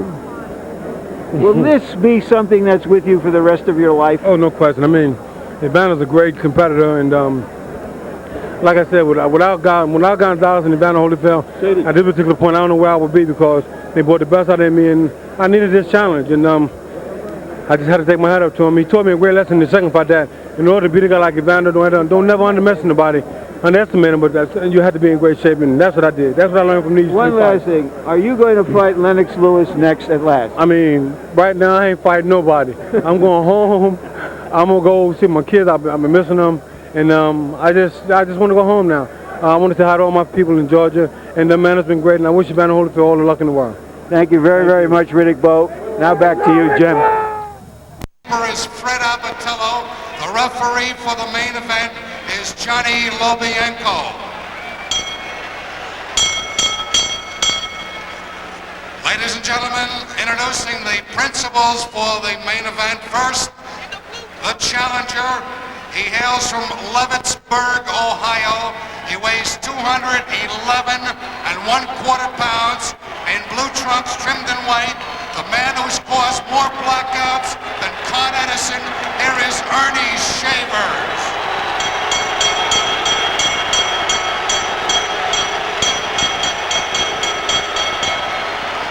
His opponent, originally from Louisville, Kentucky, he now fights out of Chicago, Illinois.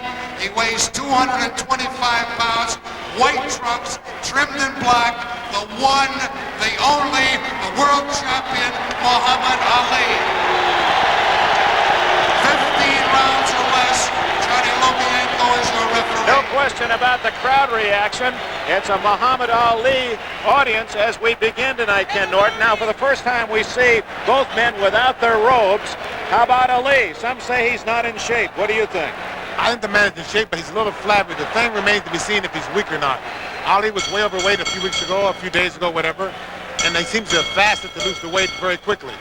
And at times, this has the tendency to weaken you.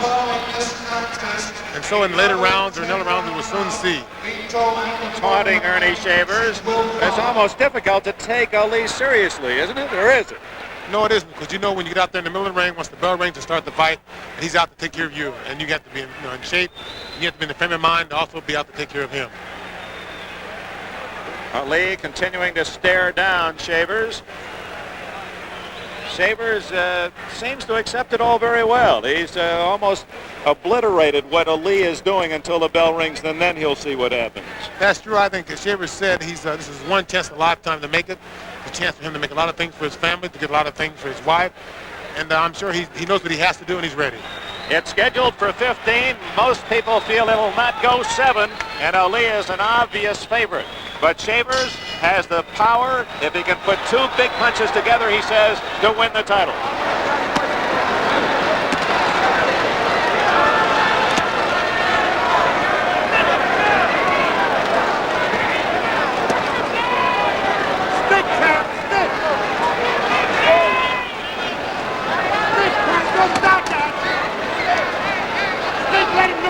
Both men are starting out with very good jab. Ali's got a good flicking jab, and Shavers is trying to use a good stiff, hard jab. Ali is 3 inches taller, but their reach equal at 80 inches. Although it appears Ali has more arm span. Shavers is starting a pattern. He's throwing small shots, easy shots to the body, and soon he will come with the right hand over the top. He's trying to get Ali to lower his hands a little bit so he comes with the right hand over the top.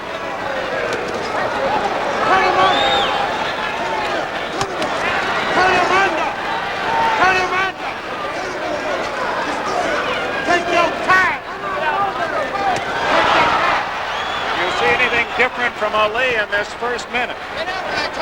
No, he's setting a pattern. He's trying to fill out Shavers and find out what he's going to do. Shavers is also, he's setting a definite pattern that's stated before. He's throwing a small shot to the body and just put one right hand over the top, hoping to catch Ali off guard. Ali constantly moving to his left. Don't be waiting slow. Which is definitely his older pattern. Right hand, but it was a reaching right hand and not a full impact on the chin of Ali. Pick it up. Ali's corner's howling from the box, trying to get his rhythm together. Drew Bundini Brown in the corner of Ali can be heard in the background as he shouts encouragement. But it's really Angelo Dundee who does most of the serious talking in that corner. I don't know. I think Bundini is kind of like a spiritual thing to Ali. He keeps him going. He's kind of a good luck thing. Bundini is the cheerleader, and when it comes down to strategy, it's more likely to be Dundee. Final minute of round one. You'll also notice Ali is not used to getting jabbed at. He's a very good jabber, but he doesn't like to accept a jab back. So he'll try to jab like he hit. And if so, he'll try to also counter off a Shaver's jab.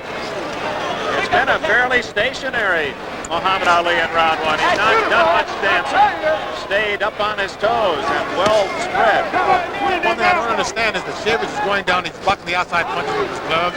So I would think that Ali would throw one shot over the top, and come with an uppercut, with the left hand or right hand.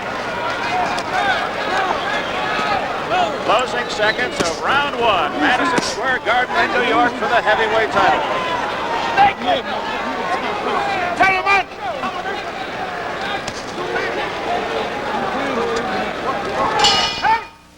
You guys are experts on CB radios. I'm not. Give me one good reason to buy General Electric. Glad to, Howard. This model has a modulation meter to show how much voice power is being broadcast. Thanks, and pal. It has a noise blanker that minimizes. Others have a power mic preamp built in to increase the percentage. And GE's antenna warning indicator tells you if you're transmitting with enough power. They are also designed to minimize interference. GE, the name to buy in CB. For better isolation of adjacent Glad I channels, asked. which means To get ahead these days, you got to keep on your toes. So I've got something to keep my competition flat-footed. Sunoco's penny pinching pump. It has 190, the gas that's made to sell below my regular, and 220, the gas that sells below my premium. So if your car runs on regular or premium, my pump could save you money on quality gas. Listen, if I don't want you to go right by me, I got to do right by you. Sunoco's penny pinching pump could fill up your tank for less. That's my way of being very friendly. At the very end of that round, Ali said to Shavers, I'm playing with you, I'm playing with you. For that round he was. Ali easily winning the votes of all three officials in round one. Those are the official votes that you're seeing. But I don't think Ernie Shavers went into this fight, Ken Norton, thinking to outpoint Muhammad Ali. No, he didn't. His main object was to try to knock him out. Ali's throwing a big flurry here, but none of the punches are going through. With one out of every 8 punches going through. Ernie Shavers, that's a turnabout is fair play as Shavers gives a little rope-a-dope to Muhammad Ali, the master. Oh, a good right hand by Shavers. Ali is hanging on. That might have hurt more than he's indicated. Ali gets hurt, he's definitely not sure. There's a small abrasion on the forehead of Ernie Shavers right now, right above the eyebrows.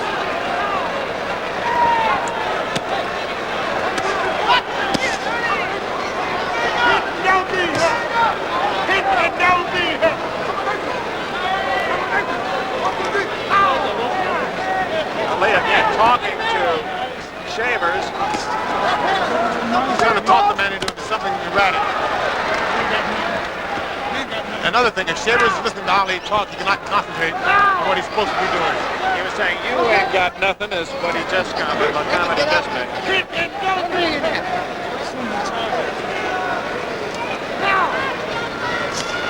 Did he talk to you much? Quite a bit. We both talked quite a bit. Just said to him, you'll soon be tired. Okay, Muhammad, get to me.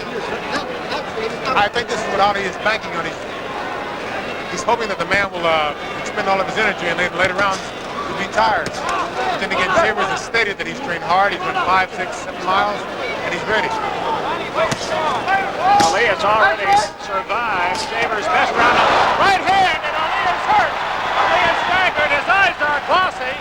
Although he waved him on, it seemed more an instinctive move by Ali. Shavers doesn't follow up immediately. Ali is hurt. The champion is hurt. 44 seconds remaining in round two. Shavers very patient, lands with a right again. And it's Shavers who is smiling. Another right hand, buckles it in. Ali is in trouble.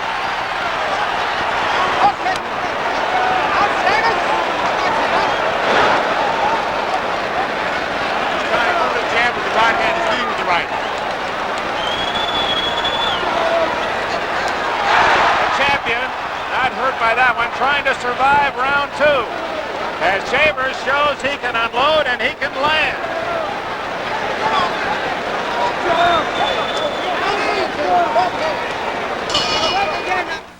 I was asked to talk about the incredible Black & Decker Workmate. There's almost nothing it can't hold. But the Workmate is so incredible, I'm going to let it do the talking.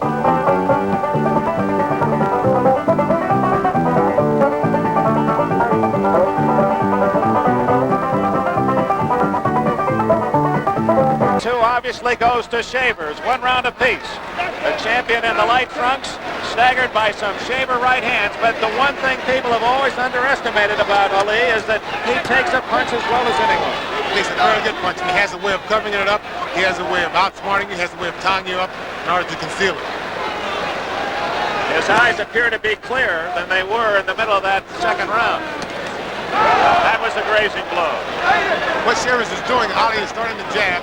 And Shavers is going right hand over the top of the jab, but he's also leaving Ali extended out and he's connecting with it. He's back to his pattern. He's going right hand to the body, the strong right hand. That's it, over the top of the right hand, following the jab over the lead right hand. One thing Ali has lost with age, he doesn't move back away from a punch as well as he did 5 years ago.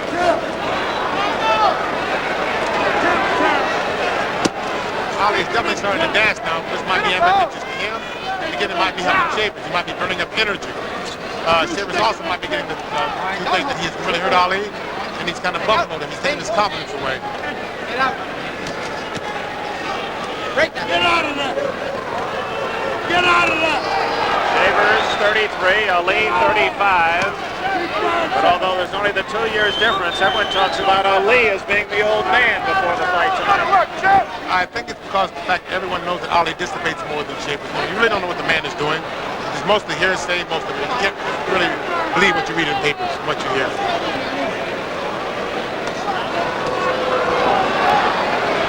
The gray spot you see on the side of Ali's head is not gray hair. He has some rosin or some lubricant up in the hair. Vaseline. 1 minute remaining in round 3. A respectful round by both fighters for their opponent.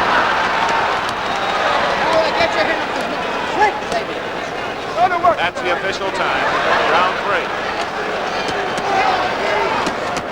Oh, those are good flicking left hands. A good flicking left hand, and I think Shavers is about to come over the top of the right hand.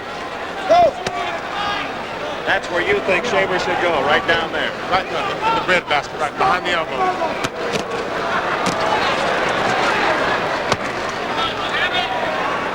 Put something back. Let's get out, Shavers. Get off, get off. This is a point where Shavers doesn't respect Ali's punching power, and Ali's definitely respecting Shavers. Behind the elbow. Behind the Shavers picking off most of those blows with his gloves. This is what amazes me about Ali. He's not throwing the uppercut where you can see the man's gloves on the side of his face. Those are all under gloves. Closing seconds, round 3. Use that right hand, Earnie. Out in the open now. Get out in the open. Get out in the open, Shavers. Out. Time. For outstanding value in the luxury compact class, the new AMC Concorde DL. Introducing the AMC Concorde DL. A new luxury compact with no extra charge for its luxury. For no extra charge, you get a Landau roof with opera windows, color-keyed wheel covers and white walls, and velour individual reclining seats. The new AMC Concorde DL, the luxury Americans want, the size America needs. Sometimes all those monthly bills get to be almost too much to manage. That's where Beneficial comes in. The all-in-one loan from Beneficial is cash to clean up all or most of those bills. And chances are, extra cash left over. Just one convenient payment a month, often smaller than those current monthly payments put together. The all-in-one loan at Beneficial, where you're good for more. At Beneficial, you're good for more. Ali wins round 3 and now leads 2-1 on all 3 cards. Larry? Well, this is definitely not the fight most people were expecting from Ali to this point. He hasn't been laying on the ropes. He's been just trying to beat Shavers to the punch. I think mainly that's because he has more hand speed than because of the fact that Shavers is a very devastating puncher. He's good with the right hand, he's good with the left hand. All right, let's get out in the open. Ali will definitely not stand on the ropes and get hit in the body. I'm wondering, Cat, knowing that Shavers has not gone beyond 6 rounds, but 4 or 5 times, if Ali, after being stunned, might try to box him, make him go farther into the fight, where then Ali might have the advantage. That's very true. I'm sure that this is in the back of Ali. He said he said it before. He said, I'm toying with you, and soon you're going to be tired. But I think that he might be surprised that Shavers has trained hard for this fight. He's ran hard, he's worked hard. Okay, you break I'm sure that he'll be in it for 4-15 rounds unless he gets caught with a very good shot. I'm surprised Ali's not dancing and staying away more. 1 minute gone, round 4. As I stated before, it surprised me that Ali is not throwing the uppercut more. Shavers, both his hands are on the side of his face, and he's blocking his wide shots. Ali should be coming up the middle. Then again, it's very easy to sit out here and second guess what he managed to do in the ring. For Ali, this is his he's won 4th richest payday. He's making $3 million tonight. Ernie Shavers $300,000, which is more money than his other 60 fights put together. All right, we're breaking on Muhammad. Shavers, get up.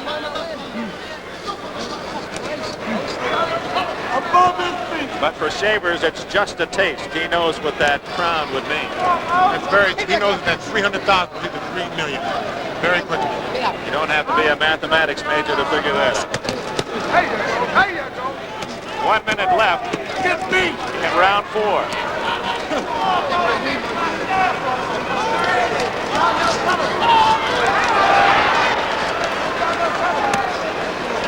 Right above our microphone. Get off now. Watch out. Ali has stopped talking. He caught a left hand there just as he was going to say something. Don't wrestle. Wait a minute. I'm wrestling.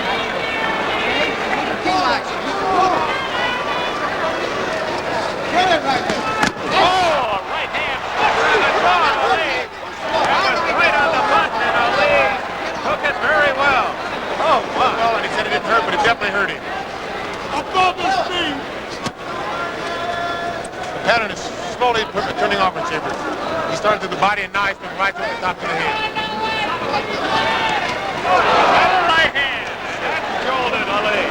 Shavers continues to score at the end of round 4.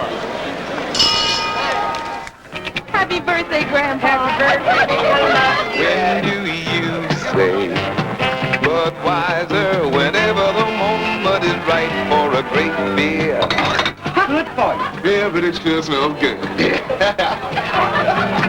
When do you say Budweiser? After the corn, the chicken, and the black-eyed peas. And try this for your person, sir. Why, thank you. When do you say Budweiser? Honey, after a few hours in this kitchen, I can't form my mouth to say anything else. Ain't that the truth?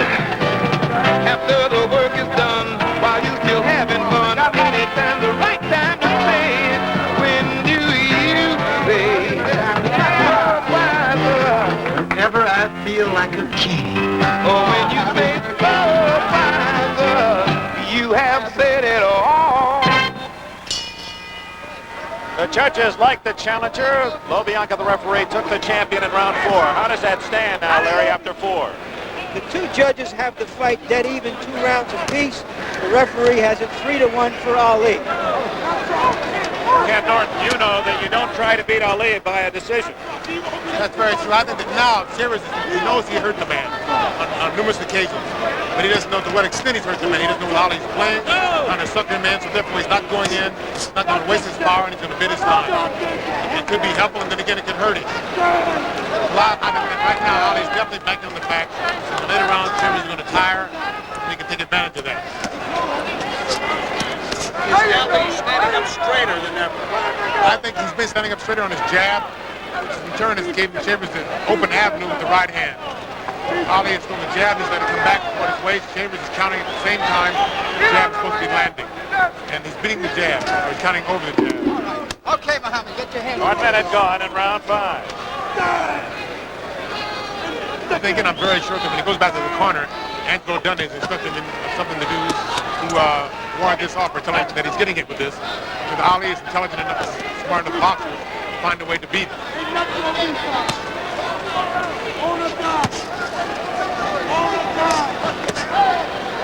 On the we can see here in this round, Earnie is definitely in very good shape. He's not tiring, he's not forcing the fight, he's not wasting punches.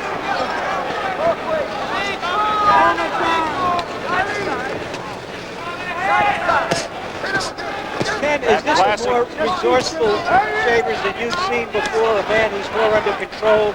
That's very true. He has complete control of himself. He knows what he's doing. He knows what he wants to do. He's not wasting any steps. He's not wasting any energy. And he's not wasting any punches. Final minute of round 5. He's also a very competent Earnie Shavers. Lee scoring better with that rapier left here in round 5. It's more that classic left hand that we're accustomed to seeing in Lee's years since 1960. This is what he's going to have to do to win. He can't afford to set and throw the jab out, because Earnie has a solution for it. He's going over the top. As long as he's moving and throwing the jab, moving to his left, he's been out of range for Shavers. Keep tipping.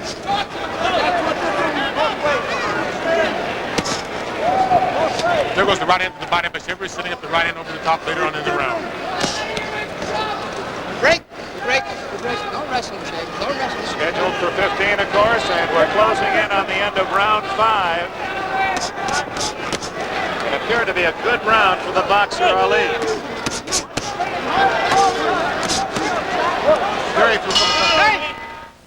Litton announces the biggest cooking breakthrough since microwave, the Litton Meal-in-One Microwave Oven. Its secret is a unique cooking system that lets you cook a complete meal. 1, 2, 3 foods, all at the same time. And it has a solid-state memory so you can just touch and cook. The new Litton Meal-in-One Microwave Oven. Taste a demonstration at your Litton dealer, beginning October 1st. See how Litton is changing the way America cooks. Come on, you guys. We haven't got all day. There. Who are you? I'm Mother Tums. Tell me where it hurts. Here. It's acid indigestion. Heartburn. Take Tums for the tummy. Are they strong? For neutralizing acid, Tums are 1/3 stronger for the money than the other leading tablet. Oh, thanks, Mother Tums. Okay, Steve, move it up. Tums, 1/3 stronger. There. A sweep from all precincts in round 5 for Muhammad Ali. You'll notice this is really a different Earnie Shavers tonight. He's in complete control of himself. He knows what he wants to do. He knows when to do it. And that's from Vaseline on Shavers at the end of round 5, and Angelo Dundee complained about it. Saw the referee wipe some off, some excess.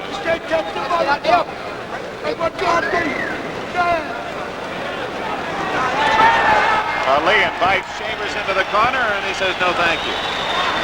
I'll try this one. Now, why wouldn't Shavers want him pinned in the corner? I don't know. He'll go in eventually. There we go. On his own accord, not by invitation. That's just a matter of psych, then, is what you're saying. Right. I think he would rather work his way in than have Ali call him in.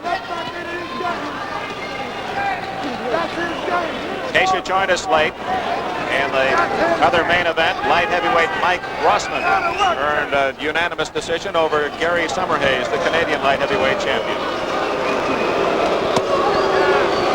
What will tell you that Ali is tired? What will tell you that Ali is tired? When he gets tired, normally he'll start boxing a little bit. He'll start moving, he'll start using his legs. When he gets hurt, he'll start using his legs more. And this is more of a thing where he can move and rest and kind of psych the man out. Last exchange, a good straight right to the midsection of Ali by Shavers. Close, but no Cupid down on that one. It's a well-thrown shot. He has a very good eye, and he pulled back just in the nick of time.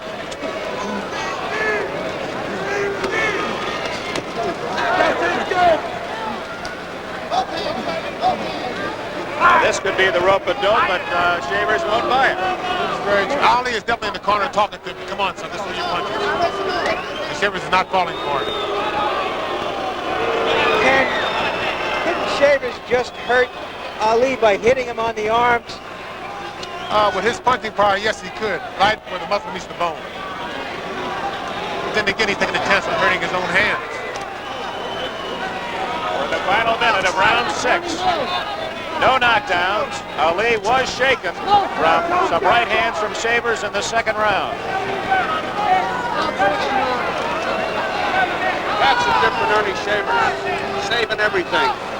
Definitely different. He's in very complete control of himself this evening. Trainer Frankie Luca and Blackie Gennaro, the manager, have done a good job on Shavers, who has sparred 240 rounds to get ready for this fight. He's worked very hard. That's the end of round 6. Are you a denture wearer? Yes, I am. Do you use extra strength Efferdent? No, I don't. Would you try Efferdent on this denture material badly stained with coffee? Yes, I'll try Efferdent. It looks off. I wouldn't want my dentures to look like that in between. Watch Efferdent with 5 cleaning ingredients attack stubborn coffee stains. In minutes, the stains are gone. It's incredible. Those terrible stains in between, they're all gone. I'm going to use Efferdent. It did a great job. Extra strength Efferdent removes even stubborn stains between teeth in minutes. Johnny's on television. Special Korea. Where? Especially true. There. It's just beautifully red wine, and you'll see it clear because Quasar makes television special again. Our new shorter Dynabrite tube makes a smaller dot for Quasar's sharpest, clearest picture yet. You'll see more. He needs a haircut. He does. Than before because Quasar makes television special again. The challenger comes back to win round 6. How does that make the cumulative stand, Larry? Well, the both judges still have it even, 3 rounds apiece. The referee, John Lobianco, has Ali ahead 4 rounds to 2. Now, it's interesting, the two judges at ringside see it exactly the same, while the man who is closest to the action has Ali in front. He is a pretty commanding personality. Very good right hand there, Dick. Great right hand, a short right hand, and it shows again the power of Shavers. He didn't throw that from too far away. You notice again, the only time it lands when Ali is still, he's a stationary target. He's throwing a jab, he's pulling back, and Shavers is leading in. Okay, we break again. Now, please. Get that hand off the neck. John Lobianco asking the fighters very politely to break.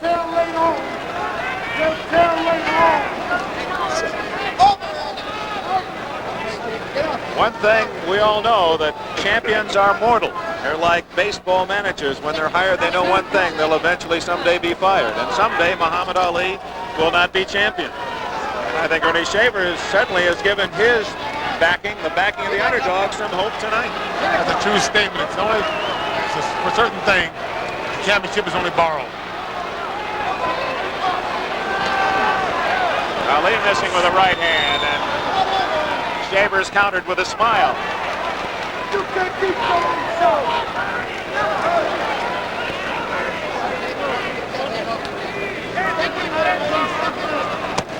This is round 7. Remember that Shavers, in his 60 fights, has gone this distance only 6 times, more than 6. And it's Ali opening up. That was kind of a Shavers rope-a-dope there.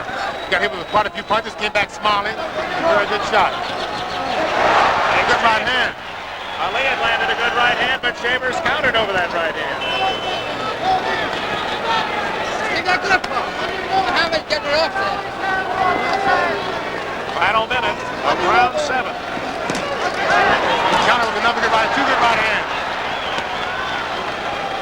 Okay, out in the open. Get off. Out in the open. Let's go. Ali is hurt. He's in the corner. He's starting. Come on. This is a tactic to take a little breather.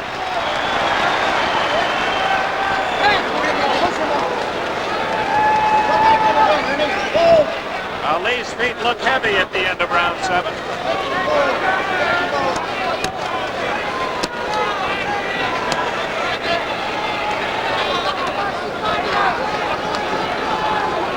Round 8 coming up. Dear Germany, you make the best beer in the world. Dear France, your champagne is first rate. Dear England, your tea is the best there is. And dear Japan, your color TVs are the standard worldwide. Signed, Italy. P.S. will make the sports cars.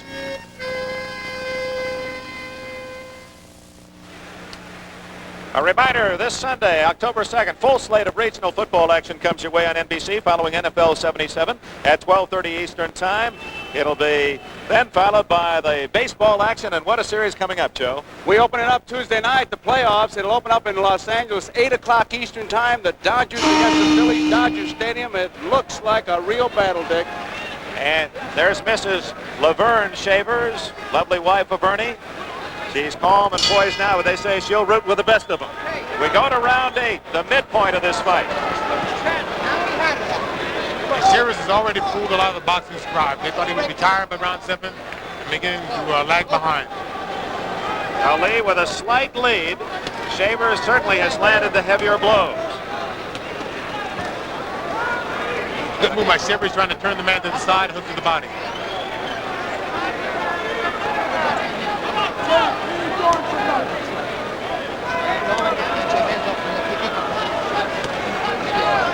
Good stiff jab by Shavers that got through.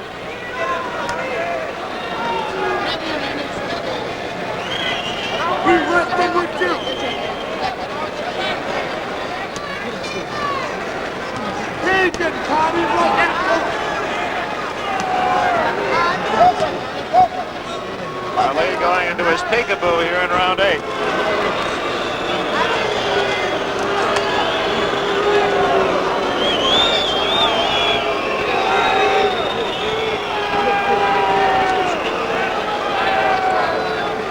You suppose this was a conscious attempt by Ali to make this a rest round, to just pace himself, force Shavers into longer distance? Yes, it is, but then again, it's an effort to make Shavers try to burn some energy up, throw body shots, do something to burn that energy up so that Ali can take advantage later on in the fight. But Shavers isn't falling for the tactic of Ali's, and as you can see, it's making a dogfight at the present time, but I'm sure that later on in the round, he's going to start flurrying, and then Shavers will try to come up with a good hook or an overhand right again.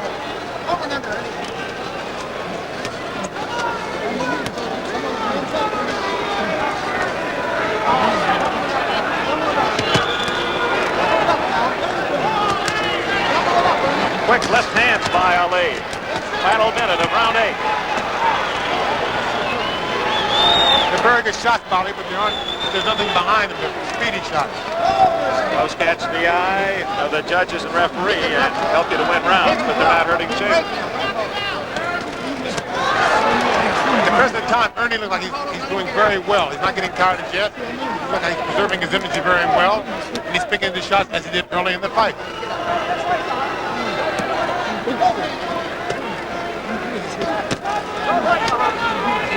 You can bet that Ali is watching his breathing. He's watching Earnie's movement. If there's any difference, Ali will definitely take advantage of it. Few seconds left in round 8. And for many around the world, a surprise that Earnie Shavers is still battling Ali to this distance. Most felt it would be long over. All right, the end of round 8. Let's follow Earnie Shavers to his corner. He sits down while Ali across the way refuses to sit down. Ali is taunting the crowd now, some of them booing him, and he's reacting to the fans. And back to Earnie Shavers. Little bruise above the nose, on the bridge of the nose. At the same time that Shavers is under control, he's falling behind in the fight. He's going to have to get a little out of control to take command. He's going to have to exert the pressure. When Ali goes to the corners, goes to the ropes, he's going to have to throw the body punches and kind of initiate the action. You're allowed a modicum amount of lubricant on your face, and they'll towel some of it off. If there's too much, then the referee will ask for it to be wiped away. Wipe right there by the ropes to cheer on Earnie Shavers. Ali has played with the crowd. A critical round, round 9, and we'll check the scoring in round 8. Oh, Shavers wins 2 of the 3 votes. Now there is a case in New York State where you're penalized if you're not the aggressor, and Ali certainly was not, although he seemed to land as many punches, if not more, than Shavers. He landed quite a few punches, but they were flurry punches, they were speedy punches. There wasn't any zip on them, any power on them. He was doing them more for flash. for effect. One good thing about Shavers is no matter what happens, if he gets tired during the fight, any time in the round, he can't hit you with a good shot and hurt you. Okay. Again, back in round 2, Shavers staggered Ali with a couple of right hands. The most serious blows landed by Shavers, and he stayed in the fight. And we're in round 9. Ali has not piled up the big lead in rounds, and Shavers still represents that ever-present threat of the big right hand.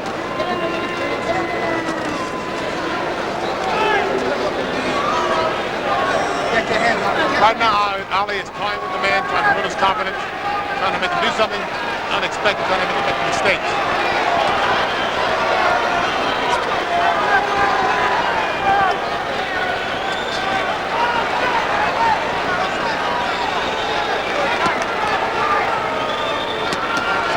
We said earlier, the reach is even, 80 inches apiece. Ali feigning that he was hurt by that last blow, and you can see it didn't land. As we stated before, the reach is the same, and possibly the same. I think this is what's puzzling Ali. He's not used to fighting a man who's the same reach as a shorter person. Shavers being warned, what, for a kidney punch? No, he had the rope and he popped it back off the rope. Like a springboard. Very unusual move. Right above us, Ali talking constantly to Shavers. Let's see if we can pick that up.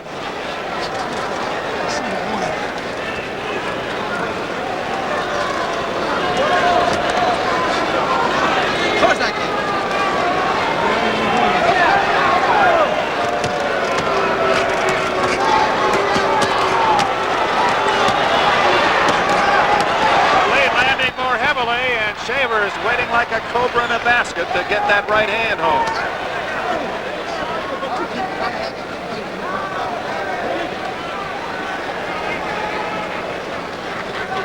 That was a good flurry of punches. I'd say that 8 out of 10 of those punches were on the outside of the hand and the glove. Were not effective. Break again. That's window dressing for the officials. Shut up, Jeff. About to go to round 10. A war had hurt him. He got his arm and his leg blown off. He thinks it was my fault. And only an act of love would help him heal. I didn't take an inventory. And if I had, I would have noticed that what you are missing is a brain. Lee Majors, James Stacy, and Barbara Hershey star in Just a Little Inconvenience. If I could do that, I could do anything. Pretty good considering a handicap. Handicap? Well, you mean this? There's no handicap. It's just a little inconvenience. A big event, Sunday at 9, 8 Central, right after Disney's Treasure of Matacumbe. In that last round, round 9, here's that flurry by Ali, Ken. As you can see, most of the punches are going the outside. The only punches that land on Shavers are the ones up the middle. The other punches are hitting the outside of the glove, and they're jarring the man, but they're having no effect on the man. As you saw, he came back with the overhand right, trying to land on Ali after the flurry. Warning buzzer prior to round 10. Remember that Ernie Shavers has never gone beyond 10, and he's only been this distance a handful of times. There's the scoring. Ali winning 2 of 3. There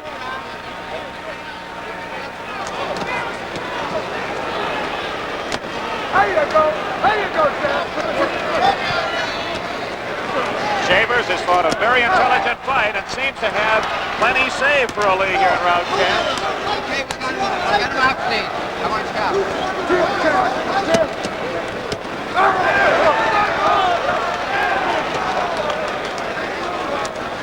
Ali's starting to move more now with his left hand, and as Shavers is throwing the overhand right, he's turning slightly to the side.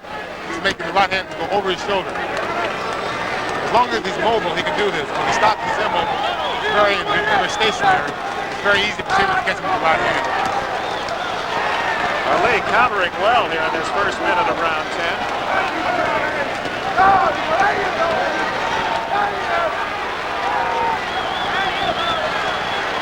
That was more of a push than a good solid blow. But Ali is finding the acorns a tough nut to crack. Shavers scoring. Go back to work now. This is what Earnie must do more of. He must go behind the elbow and try to tire Ali out.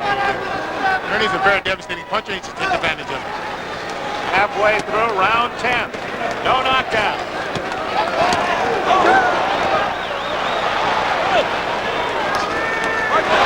Right hand just a little short. Ali able to rock back with him. That's very true. And you saw Ali try a left uppercut. At that time, he was from the left uppercut. Shavers threw a left hook. Okay.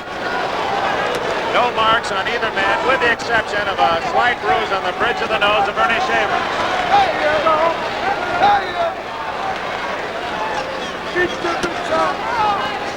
Final minute of round 10.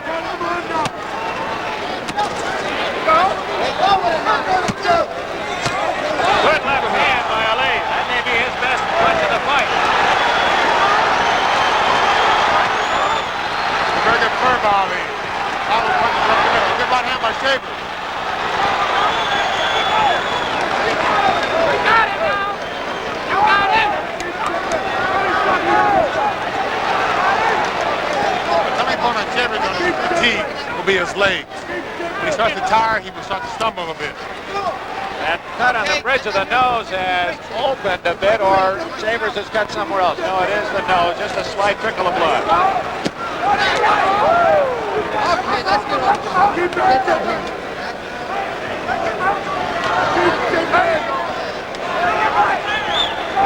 Ernie Shavers has survived 10 rounds.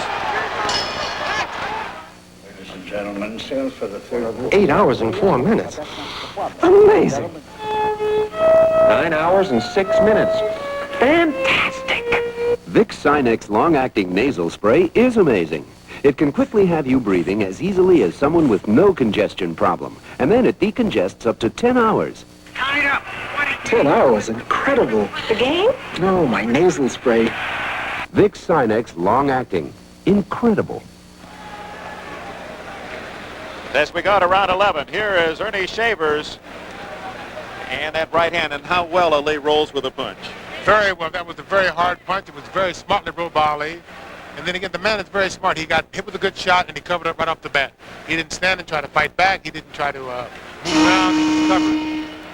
10 rounds in the books. Ali wins all 3 cards in round 10. And Larry Merchant, how does that make it for the fight?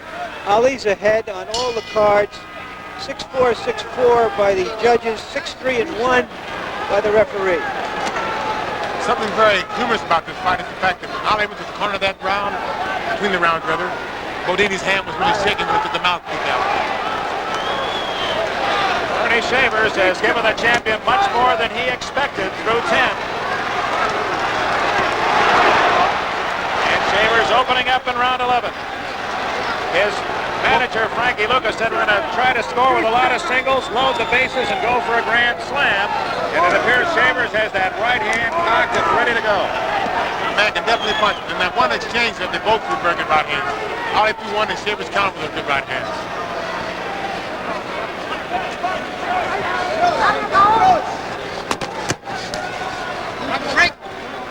Ali's starting to move more now. Now he's stationary again. Okay, Shavers, back up a little bit. One thing we haven't seen is yet is Shavers' hook. He has a very good hook and he has a very good right uppercut. So far, it's been a straight right from the job. The right hand over the top. Okay, we're hooking him out. Shavers out. Now, what is the advantage that Ali has, Ken Norton, knowing that Shavers has never gone beyond 10 and he's done it so many times? The advantage is knowing that he can do it and not knowing whether Shavers can do it or not. And Ali's smart enough to know what he has to do to last 15 rounds. And Shavers has never won 15 rounds before. Therefore, he might extend himself too far. And Ali is, I think, banking on this later on in the fight.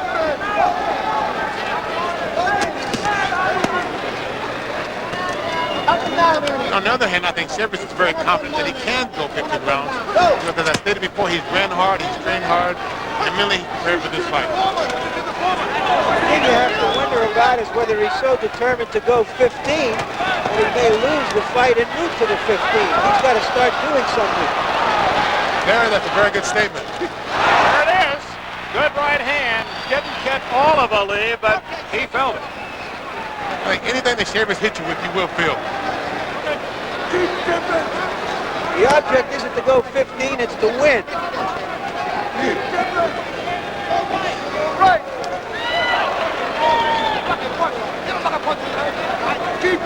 30 seconds left in round 11.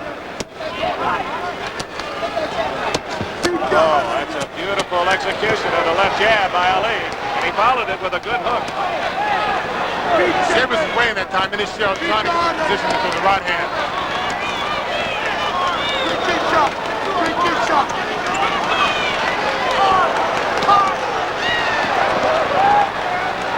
Some impressive scoring by Ali at the end of round 11. When do you say Budweiser? After doing this about 3,000 times a day. After a hard tennis match with my friend Ron. As soon as I knock this ball out of the park. When do you say Budweiser? It's everywhere. When my mother-in-law leaves town. After a long night in here. Or when you say Budweiser. Let me hear you say it, people. Budweiser. You have said it all. Ken, we're going to see that right hand again from Shavers. Definitely a good right hand. The man has a lot of power behind it. It's a good straight right hand.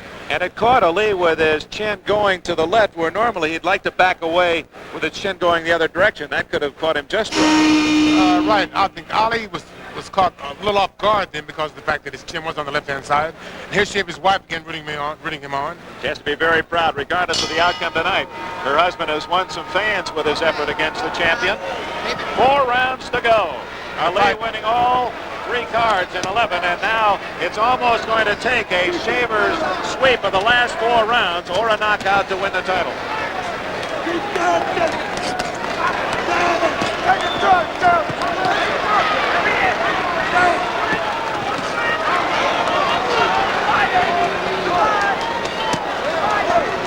Those are very good shots, Bobby. Some of them are hitting the gloves, but some are also getting through. The jabs are very good. They're like Wepner jabs. Right on the bridge of the nose where the cut is. It has to be very annoying. Is it because Ali seems to be moving better, or is it true that perhaps Shavers finally looks a little slow? His feet aren't moving quite as brightly as they were earlier. He's not as quick as before. He's more of a stationary target now, and Ali is definitely taking advantage of it.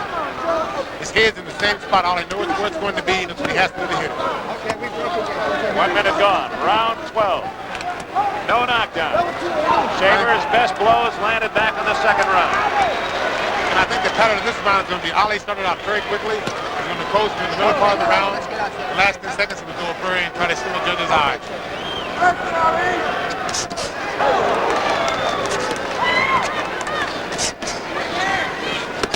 Good left hand by Shavers.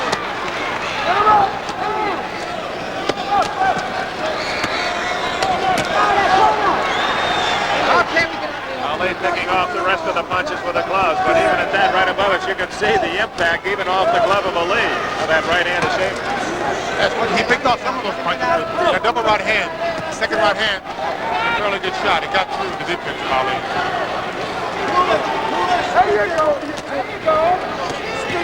You'll notice as long as Ali's moving, Shavers can't hit him. He prefers a stationary target. Final minute, round 12. You can see some redness in the face of Shavers. Slight bruise on the bridge of the nose. Ali typically a red face, but that's about it. That's more from the exercise than from any blow. Good for Ali, but then again, Shavers countered with the right hand earlier in the round. 30 seconds left in round 12. Good right hand by Ali. The champion seems to be much more in command here in round 12. Very good counter right hand by Ali. One of the few wild punches thrown by Shavers tonight, and Ali took immediate advantage. Okay, time.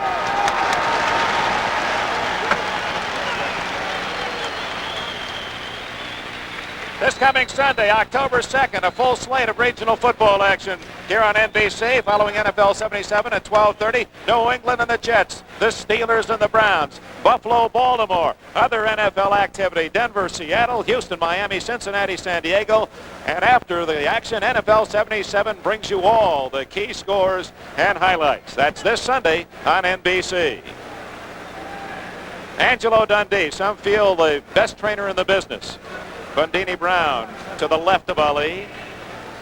And it has to be now a more confident corner than, say, 5 rounds ago. Got some baseball scores for you. The Red Sox beat Toronto 7-3. The Orioles over the Tigers 6-3. The Yankees are 4-1. That's the last score we have. Final. They lost 4-1. So they still are at the magic number of 1. The Yankees' magic number is 1. Ali again, a full sweep. That's 3 straight rounds. So Ali has taken the scores on all 3 cards. 3 to go for Sabres. He now must win by knockout. Oh, good right hand! That was a vicious right hand, and Ali's knees buckled. He holds on. How hurt is he? And now he'll try to rope it up to try to recover. He's a very smart man. Sabres doesn't seem to know where he wants to go following up on that right hand.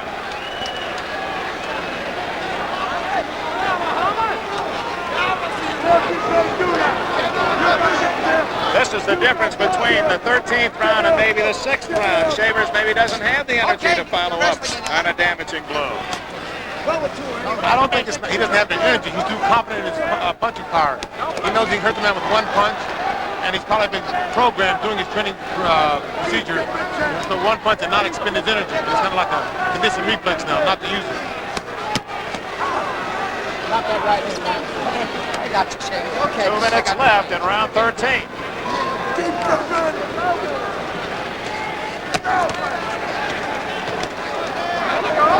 Ali appears to be okay. Ali can take a very good punch and he has very good recuperative powers. We saw him in the Frazier fight get hurt and come back. We saw him in numerous other fights get hurt and come right back. And you broke his jaw. And he stayed with you. But we don't know when, do we? He says 1, I say 12.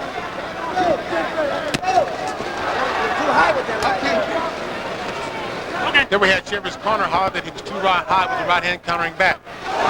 And he lowered it, and it was right on the button.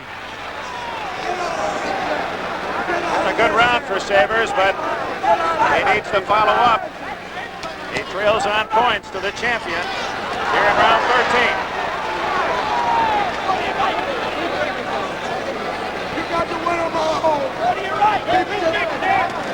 Oh, great right hand, and that really nailed Ali. You can see his mouth fall open.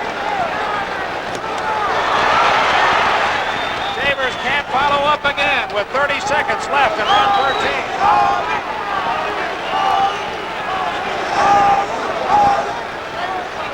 One good thing that Shavers has going for him in this fight. No matter what happens, he still has his punching power. He can always hurt you with 1 good punch anytime during the fight. But time's running out. 2 rounds left after this one.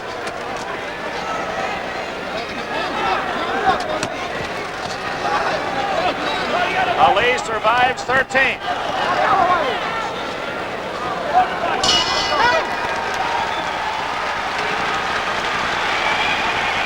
Best Shavers round, perhaps, since early in the fight.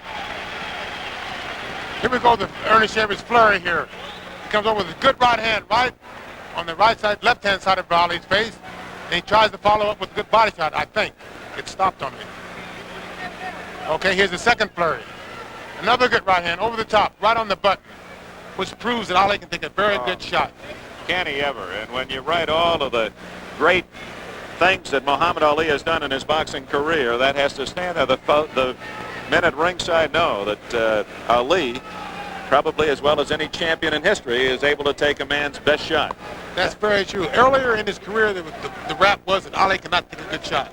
He can do this, but he got knocked down a few times, so they rapped him about it. But I think in his later years, he has proven that he's also a good fighter, and he can also take a very good shot as well as any heavyweight champion we've had in the past. Well, he's needed to be a good catcher tonight. Shavers takes all of the cards in 13. 2 rounds to go.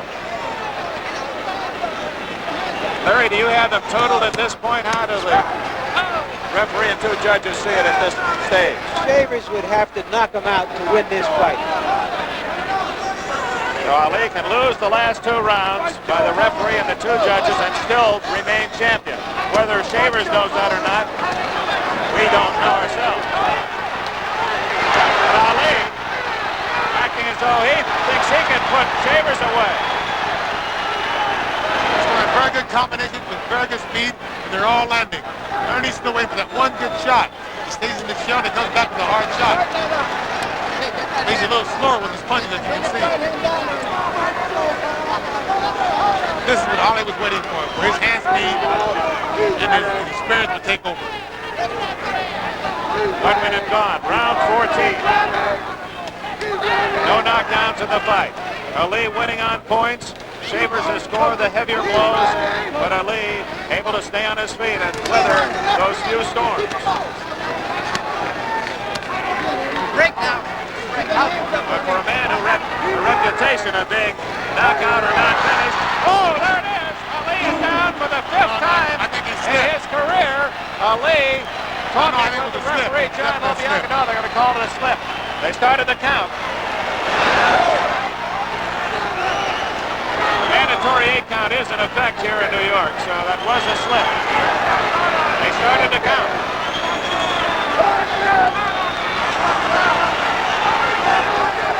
You notice in this flurry, Ali's trying to block his right hand with his shoulder. Every time Shavers goes overhand right, he's trying to roll his shoulder and make the punch glance off. There's still plenty of dynamite in Shavers' punches. 1 minute remaining in round 14.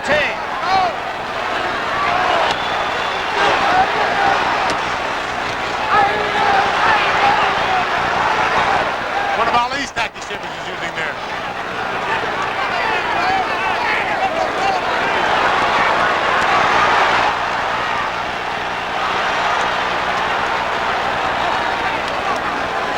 Very exciting round. Half minute left in round 14.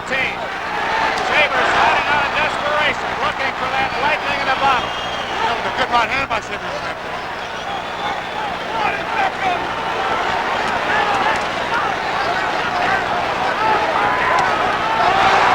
Another good right hand.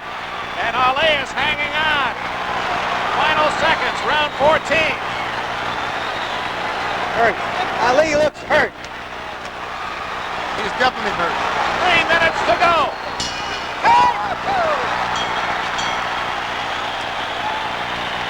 Muhammad Ali helped back to the corner by Angelo Dundee, and he'll sit down this time. And we're going to check that action in round 14. First, the slip. As Ali, pushing himself off Shavers, obviously was not down from the force of a blow. But others landed that could have dropped the champion, and here are some of those. Another good right hand by Shavers, right on the button. Ali was definitely hurt, but if you notice now that he is hurt, he still covers up. He knows what to do. He knows how to outsmart the man. He's tying him up to make sure that he doesn't get caught with another good shot. This is where your experience tells over, or takes over. It's a big round from Shavers, but even though he probably won the round, that isn't going to be enough. We go to the final 3 minutes, Larry. In retrospect, you wonder if he wasn't so concerned about going to 15, he didn't wait too long to start coming on.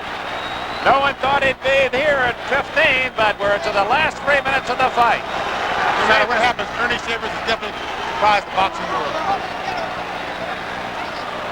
There won't be too many men waiting in line to fight Shavers the next time out. He's proven he's tough. A good right hand by Shavers. And Shavers still looking for the championship. If he can put together a flurry and put the champion away. But no one's ever been able to do that. Good right hand by Shavers. Shavers obviously won 14. He's won the last 2 rounds, but Ali may know that he has the decision if he can just stay on his feet. I'm certain Shavers knows what kind of predicament he's in. This is the last round. He knows what he has to do, and he knows he has the power to do it. I'm sure he's going to go all out. 1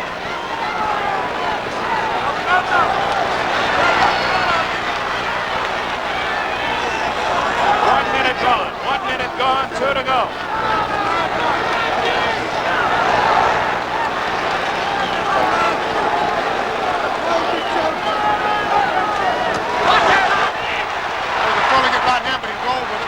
unexpected way. And he came back with a good hook. Shavers the predator. Ali trying to survive, escape this 15th round.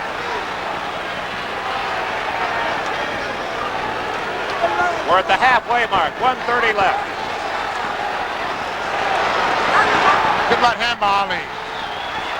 Trying to ward off Shavers. Good right hand by Shavers. This crowd on its feet at the Garden in New York. And regardless of the outcome, they've seen a whale of a heavyweight fight. Good hook by Ali. He's got him with a drag hook.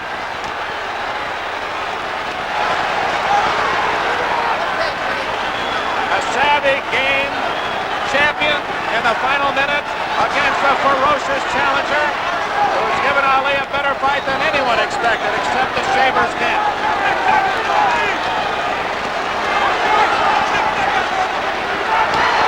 It would appear that Shavers has survived 15 much too well. Ali hurt him with the hook at that time. Shavers hit Ali with the hook. 30 seconds left. And everybody in the arena is on their feet.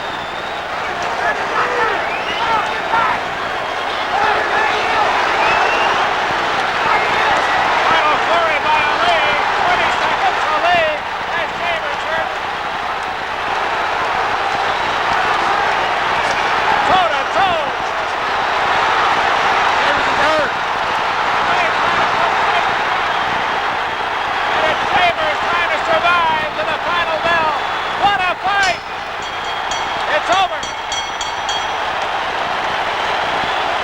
They're on their feet at the Garden, applauding both the challenger Ernie Shavers and the champion Muhammad Ali. They're starting to crowd around the ring. We'll have the decision of the referee, LaBianca, the judges, Mr. Castellano, and Ms. Shane. And I'm sure many of those here in the Garden feel that Ernie Shavers has won the fight. We have given you the official scorecards of the two judges and referee throughout the night. So some of the drama of the decision is taken. But the reaction is going to be obvious. And there's doubt in most of the minds of the thousands here at the Garden tonight. Muhammad Ali, not down but hurt. Ernie Shavers going 15, totally unexpected, but hurt himself in the final seconds of the 15th round. And for Ken Norton and others, hope by the other challengers that Ali is close to losing that crown.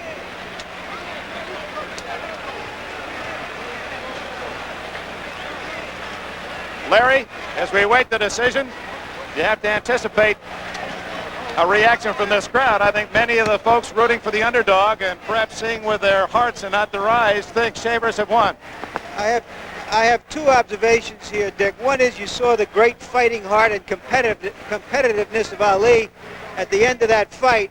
When he was really hurt, he was rocked, and yet he took charge of the last 30 seconds. He says, I'm still the boss in here. But I think you're going to see, when and if Ali gets the decision as we expect, you're going to see a tremendous uproar from Shavers' camp. They think they have won this fight. And of course, you get the one chance, and sometimes the others don't come for a long, long time. Shavers goes to Ali's corner to congratulate him on a great fight, and certainly one of the touching moments of this game, a very rough, sometimes brutal game, is the love and affection that fighters earn from one another after battling for 10 or 15. And Shavers is a tired fighter, as you might imagine. Ali the same. Shavers wobbly as he is held back from the Ali corner by his cornermen. Shavers reminds you of the miler who, when he gets to the tape, he collapses. He gave everything he had, and at the very end, he looked like he had nothing left. He paced himself exactly. Here's a man again who had gone more than 6 rounds only 7 times, never beyond 10, and he was on his feet at 15 and giving Ali all that he wanted, the champion of the world. We're still waiting for the final tabulation and the okay from the New York Athletic Commission of the scoring of the two judges and referee, and of course the drama that will ensue here in Ring Circle when the announcement is made by Jack Lee. Larry, is there any doubt in your mind, though, and in some ways it's it's sad, I suppose, for those who followed Ali, much as the sadness that accompanied Joe Louis when he came back after retirement. And Ezra Charles, 27 years ago this week in New York City, defeated the aging champion Joe Louis. You can see it coming for Muhammad Ali. Well, I think Ali retired as an athlete about 2 years ago. He's fighting as a businessman now. He can make so much money by fighting these fights that it's just impossible for him to walk away from it. You can hardly blame him. And yet the great fighters, Dempsey, Robinson, Joe Louis, they all lost, and yet they have retained their great aura of their great legends. Well, Ali still has the pretty image, and he is a beautiful athlete. He won the gold medal in the Rome Olympics as a light heavyweight, turned pro in late 1960, won the title in 1964 from Sonny Liston. Shortly after that, changed from Cassius Clay to Muhammad Ali. Then the Vietnam situation, retirement for 3 years, came back in Zaire to take the title back from George Foreman, and now defends for his 19th time tonight against Ernie Shavers. Here is the official announcement of the decision. Ladies and gentlemen, the scoring of tonight's 15-round heavyweight fight. Judge Eva Shane scores the fight 9 rounds, Ali. 6 rounds, Shavers. Judge Tony Castellano, 9 rounds, Ali. 6 rounds, Shavers. Referee Johnny Lobianco, 9 rounds, Ali. 5 rounds, Shavers. 1 even, the winner. And still champion of the world, the one and only Muhammad Ali. There you have it, 9-6, 9-6, 9-5, and 1 even. The Shavers camp and those who cheered the underdog unhappy with the decision. With a game challenger, here's Larry Murphy.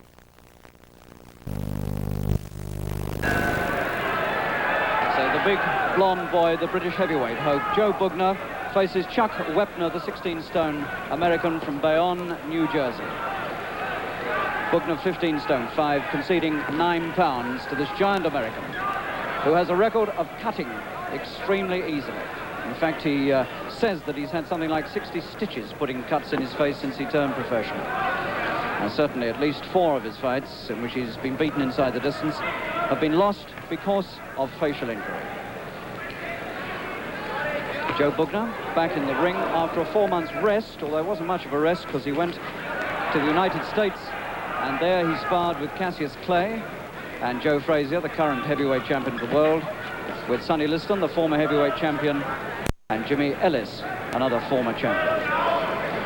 So Bugner's been picking up some experience in the States against the greats of world heavyweight boxing of today, and we're watching tonight to see how much improved he may or may not be after that trip.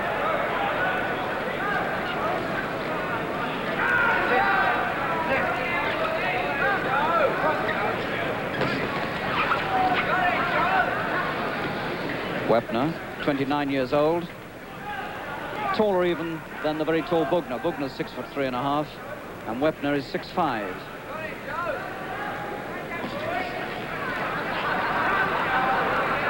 Bugner saw this man fight in Jersey City in June, Wepner's last fight against Sonny Liston, the former heavyweight champion of the world. And Wepner was beaten in the 9th round, and when he was stopped, he had 6 cuts on his face. His left eye was shut, and both eyes had cuts over them, and the doctor refused to let Wepner come out for the 10th.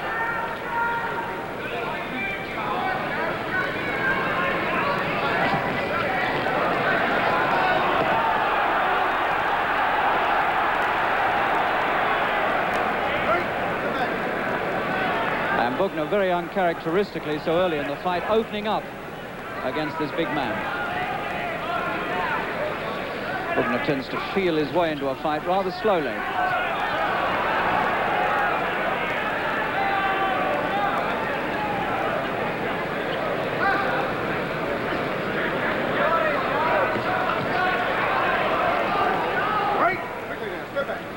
Bugner's putting some pretty heavy stuff through to the face of Wepner.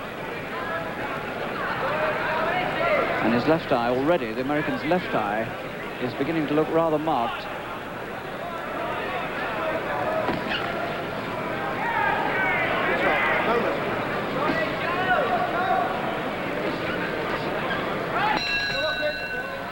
And that's a good start by Bugner there against Wepner. A really confident and aggressive start by Joe Bugner, quite unlike some of his recent fights. He's been criticized quite a lot in the last few months, most of this year in fact, for the way he's won fights, not being aggressive enough. But he's certainly looking as though he's making amends tonight. A really good, brisk start by Bugner in this fight against Chuck Wepner from New Jersey.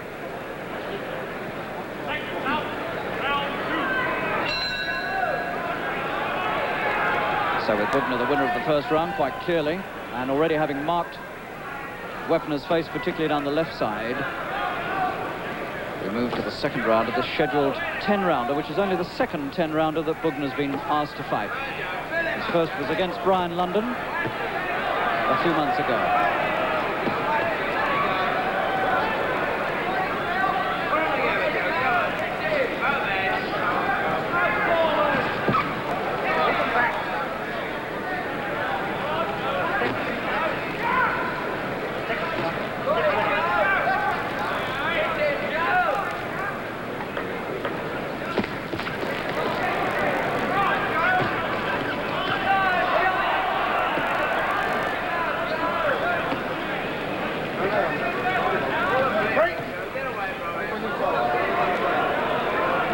Well, you can detect a new confidence about Bugner.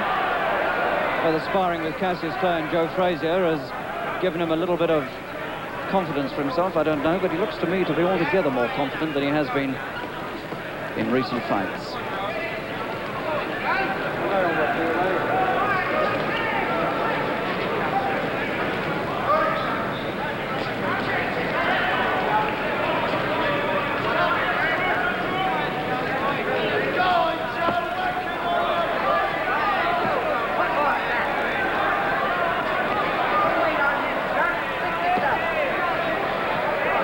Wepner has been in with George Foreman, the latest heavyweight hope in America, and he's been in with Buster Mathis, a former hope, and was stopped in 3 rounds by both of them, again on cuts.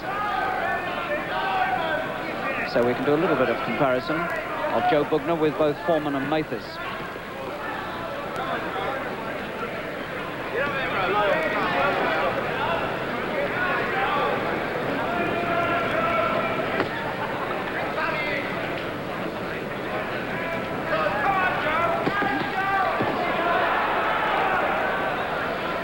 Bugner working him over both to head and to body.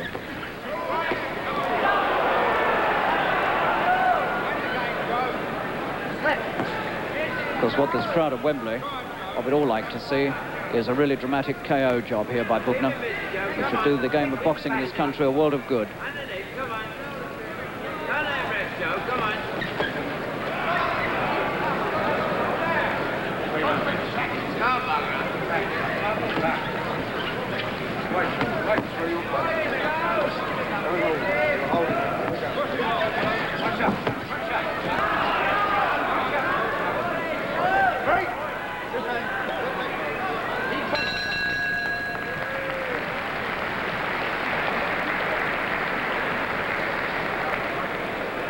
Bugner sparred 4 rounds with Cassius Clay in Gil Clancy's gym on West 28th Street, New York, in June this year. And after the 4 rounds, Clay was quoted as saying that Bugner needs 2 more years and 2 hard fights, and then you might have the white heavyweight hope of the world.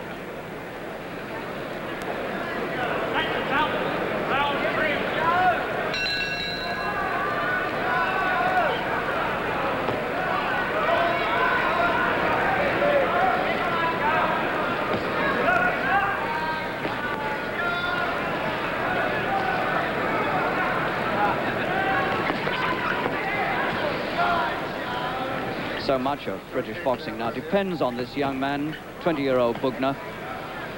And certainly the promotional hopes of Harry Levine, who's putting on tonight's show, also rest very much on Joe Bugner, because Levine wants Bugner to go right to the top and has plans to put him in with Henry Cooper for the British heavyweight title. He hopes in 1971, if not then in 72, if Henry's still around, that is.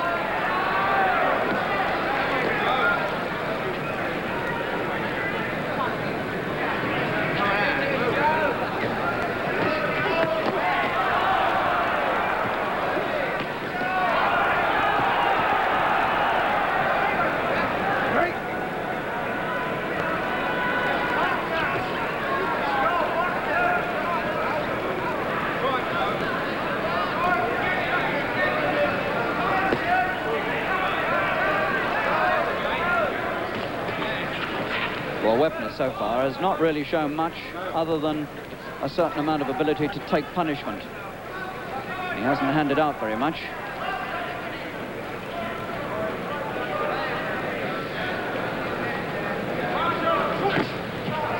He works as a beer salesman in New Jersey.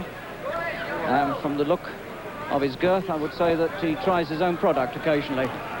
And now there's a cut, and it's over the American's right eye. Now this is what everyone feared. This man cut so easily and so often, and he's cut again now, and his right eyebrow's split open, and it looks pretty bad to me. Round 3, and this is the round in which George Foreman beat him on a cut, and Buster Mathis beat him on a cut, and it could be that Joe Bugner's going to do the same thing. And Wepner's shaking his head, and he knows that he's got the same old trouble once again.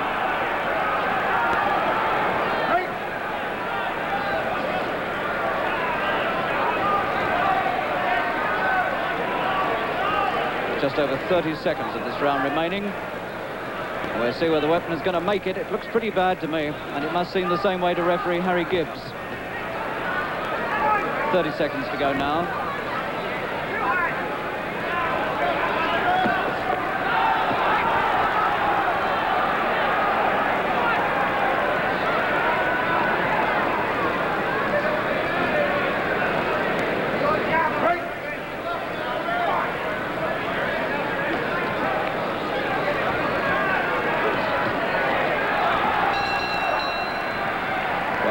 Survived through to the end of that third round. I didn't think he was going to at one time. And Al Braverman, his manager, gets to work, and that must be a right old routine job, I should think, to manage a Braverman. He's well used to doing that job on the face of Chuck Wepner. And Harry Gibbs will be coming across in a moment to inspect that eye. Americans are usually pretty good at this sort of repair work. Here's Gibbs now to look. Looked a really bad cut to me. Just halfway through the interval. Gibbs says, come on, let me have a closer look.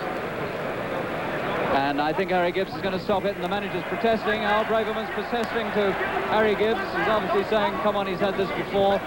But Gibbs is the boss in the ring, and Gibbs announces the winner, and the winner is Joe Bugner in the same round that George Foreman won and Buster Mathis won over this man. So that's not a bad job by Joe Bugner. Well, as you saw, for Joe Bugner.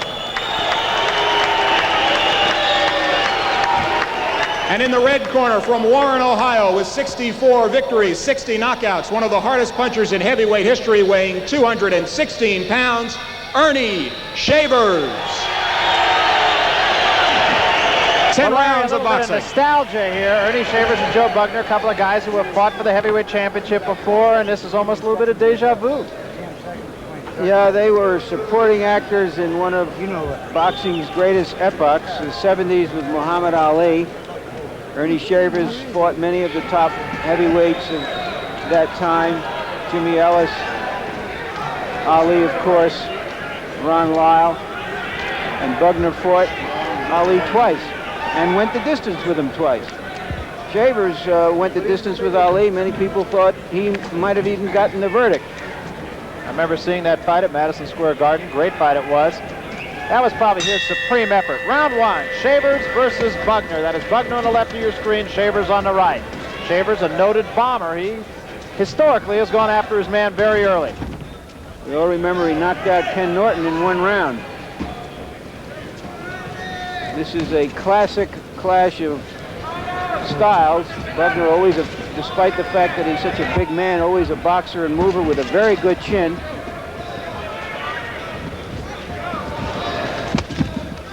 Really good left hand there. Did score. No serious damage to Bugner. Two veterans here.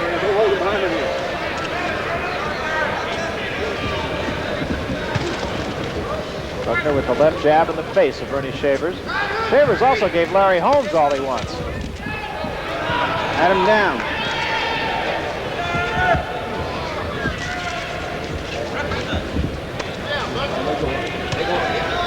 So a couple of old chestnuts here fighting for a little bit of boxing respectability, trying to get a piece of some of the big money that's being bandied about now. Shavers trying to go downstairs here in the first round.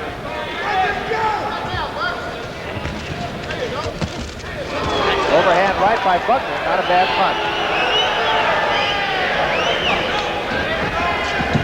Bugner figures to try to extend the fight as long as he can. Shavers used to have stamina problems. He's 5 years older than Bugner, who is 32. There's a right hand by Shavers. It scores, but does not appear to hurt Bugner at all. To take a backward step. There's that chin we talked about. Bugner also went the distance with Joe Frazier at one time. That right hand missed, went over the shoulder of Joe Bugner.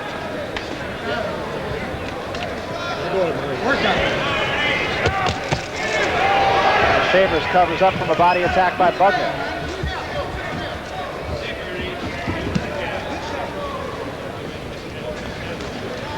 Under a minute to go here in round one. Some people here in Dallas thinking that is farther already than this fight was going to go. There's a right hand, caught Bugner mostly on the glove. Put it together, man. Put it together. Keep him up.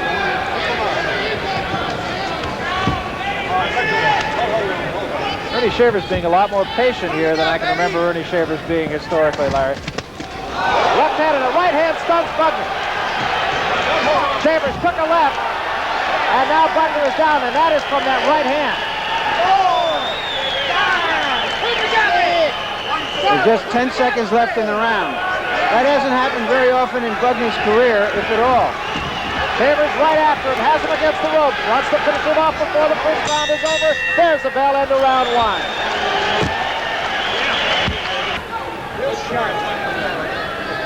Joe Bugner always looked like your classic tight end. We're into round two.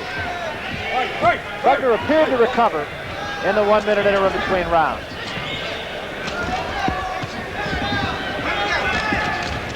Right hand missed. Shavers fighting considerably more confidently now than he did in the first round.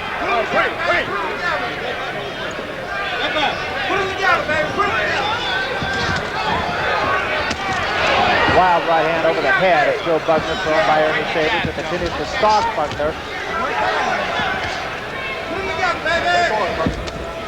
There's that uppercut again, and it's scored once more, snapping the head of Joe Bugner back.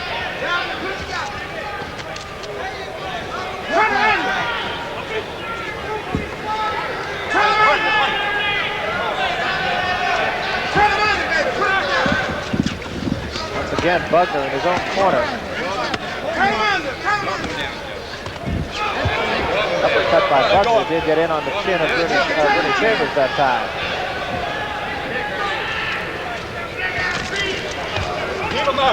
Shavers appears to be measuring this man here. Shavers is spending a lot of energy right here and trying to get Bugner out quickly. The question is, if he doesn't get him out quickly, will he have anything left? Will his parachute open after the middle of the fight? Combination by Bugner scored in the center of the ring against Ernie Shavers. Shavers is back to the ropes now.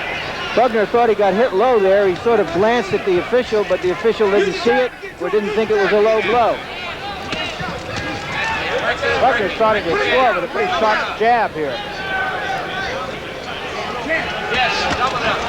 Looping right hand, and once more the knees of Joe Bugner wobbled momentarily.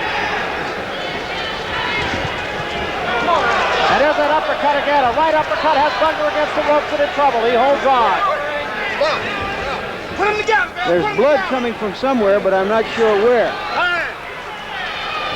I saw a little bit of it on the head of Ernie Shavers, but I expected from Bugner. And the doctor is going to take a look at it. I never did really see the cut. Neither did I. I just saw a little bit of blood, as you said, on Ernie Shavers' balding head. And now it's a bad cut at the end of the fight. Over. Just like that. Tough way to lose a fight for Joe Bugner. Didn't see it happen.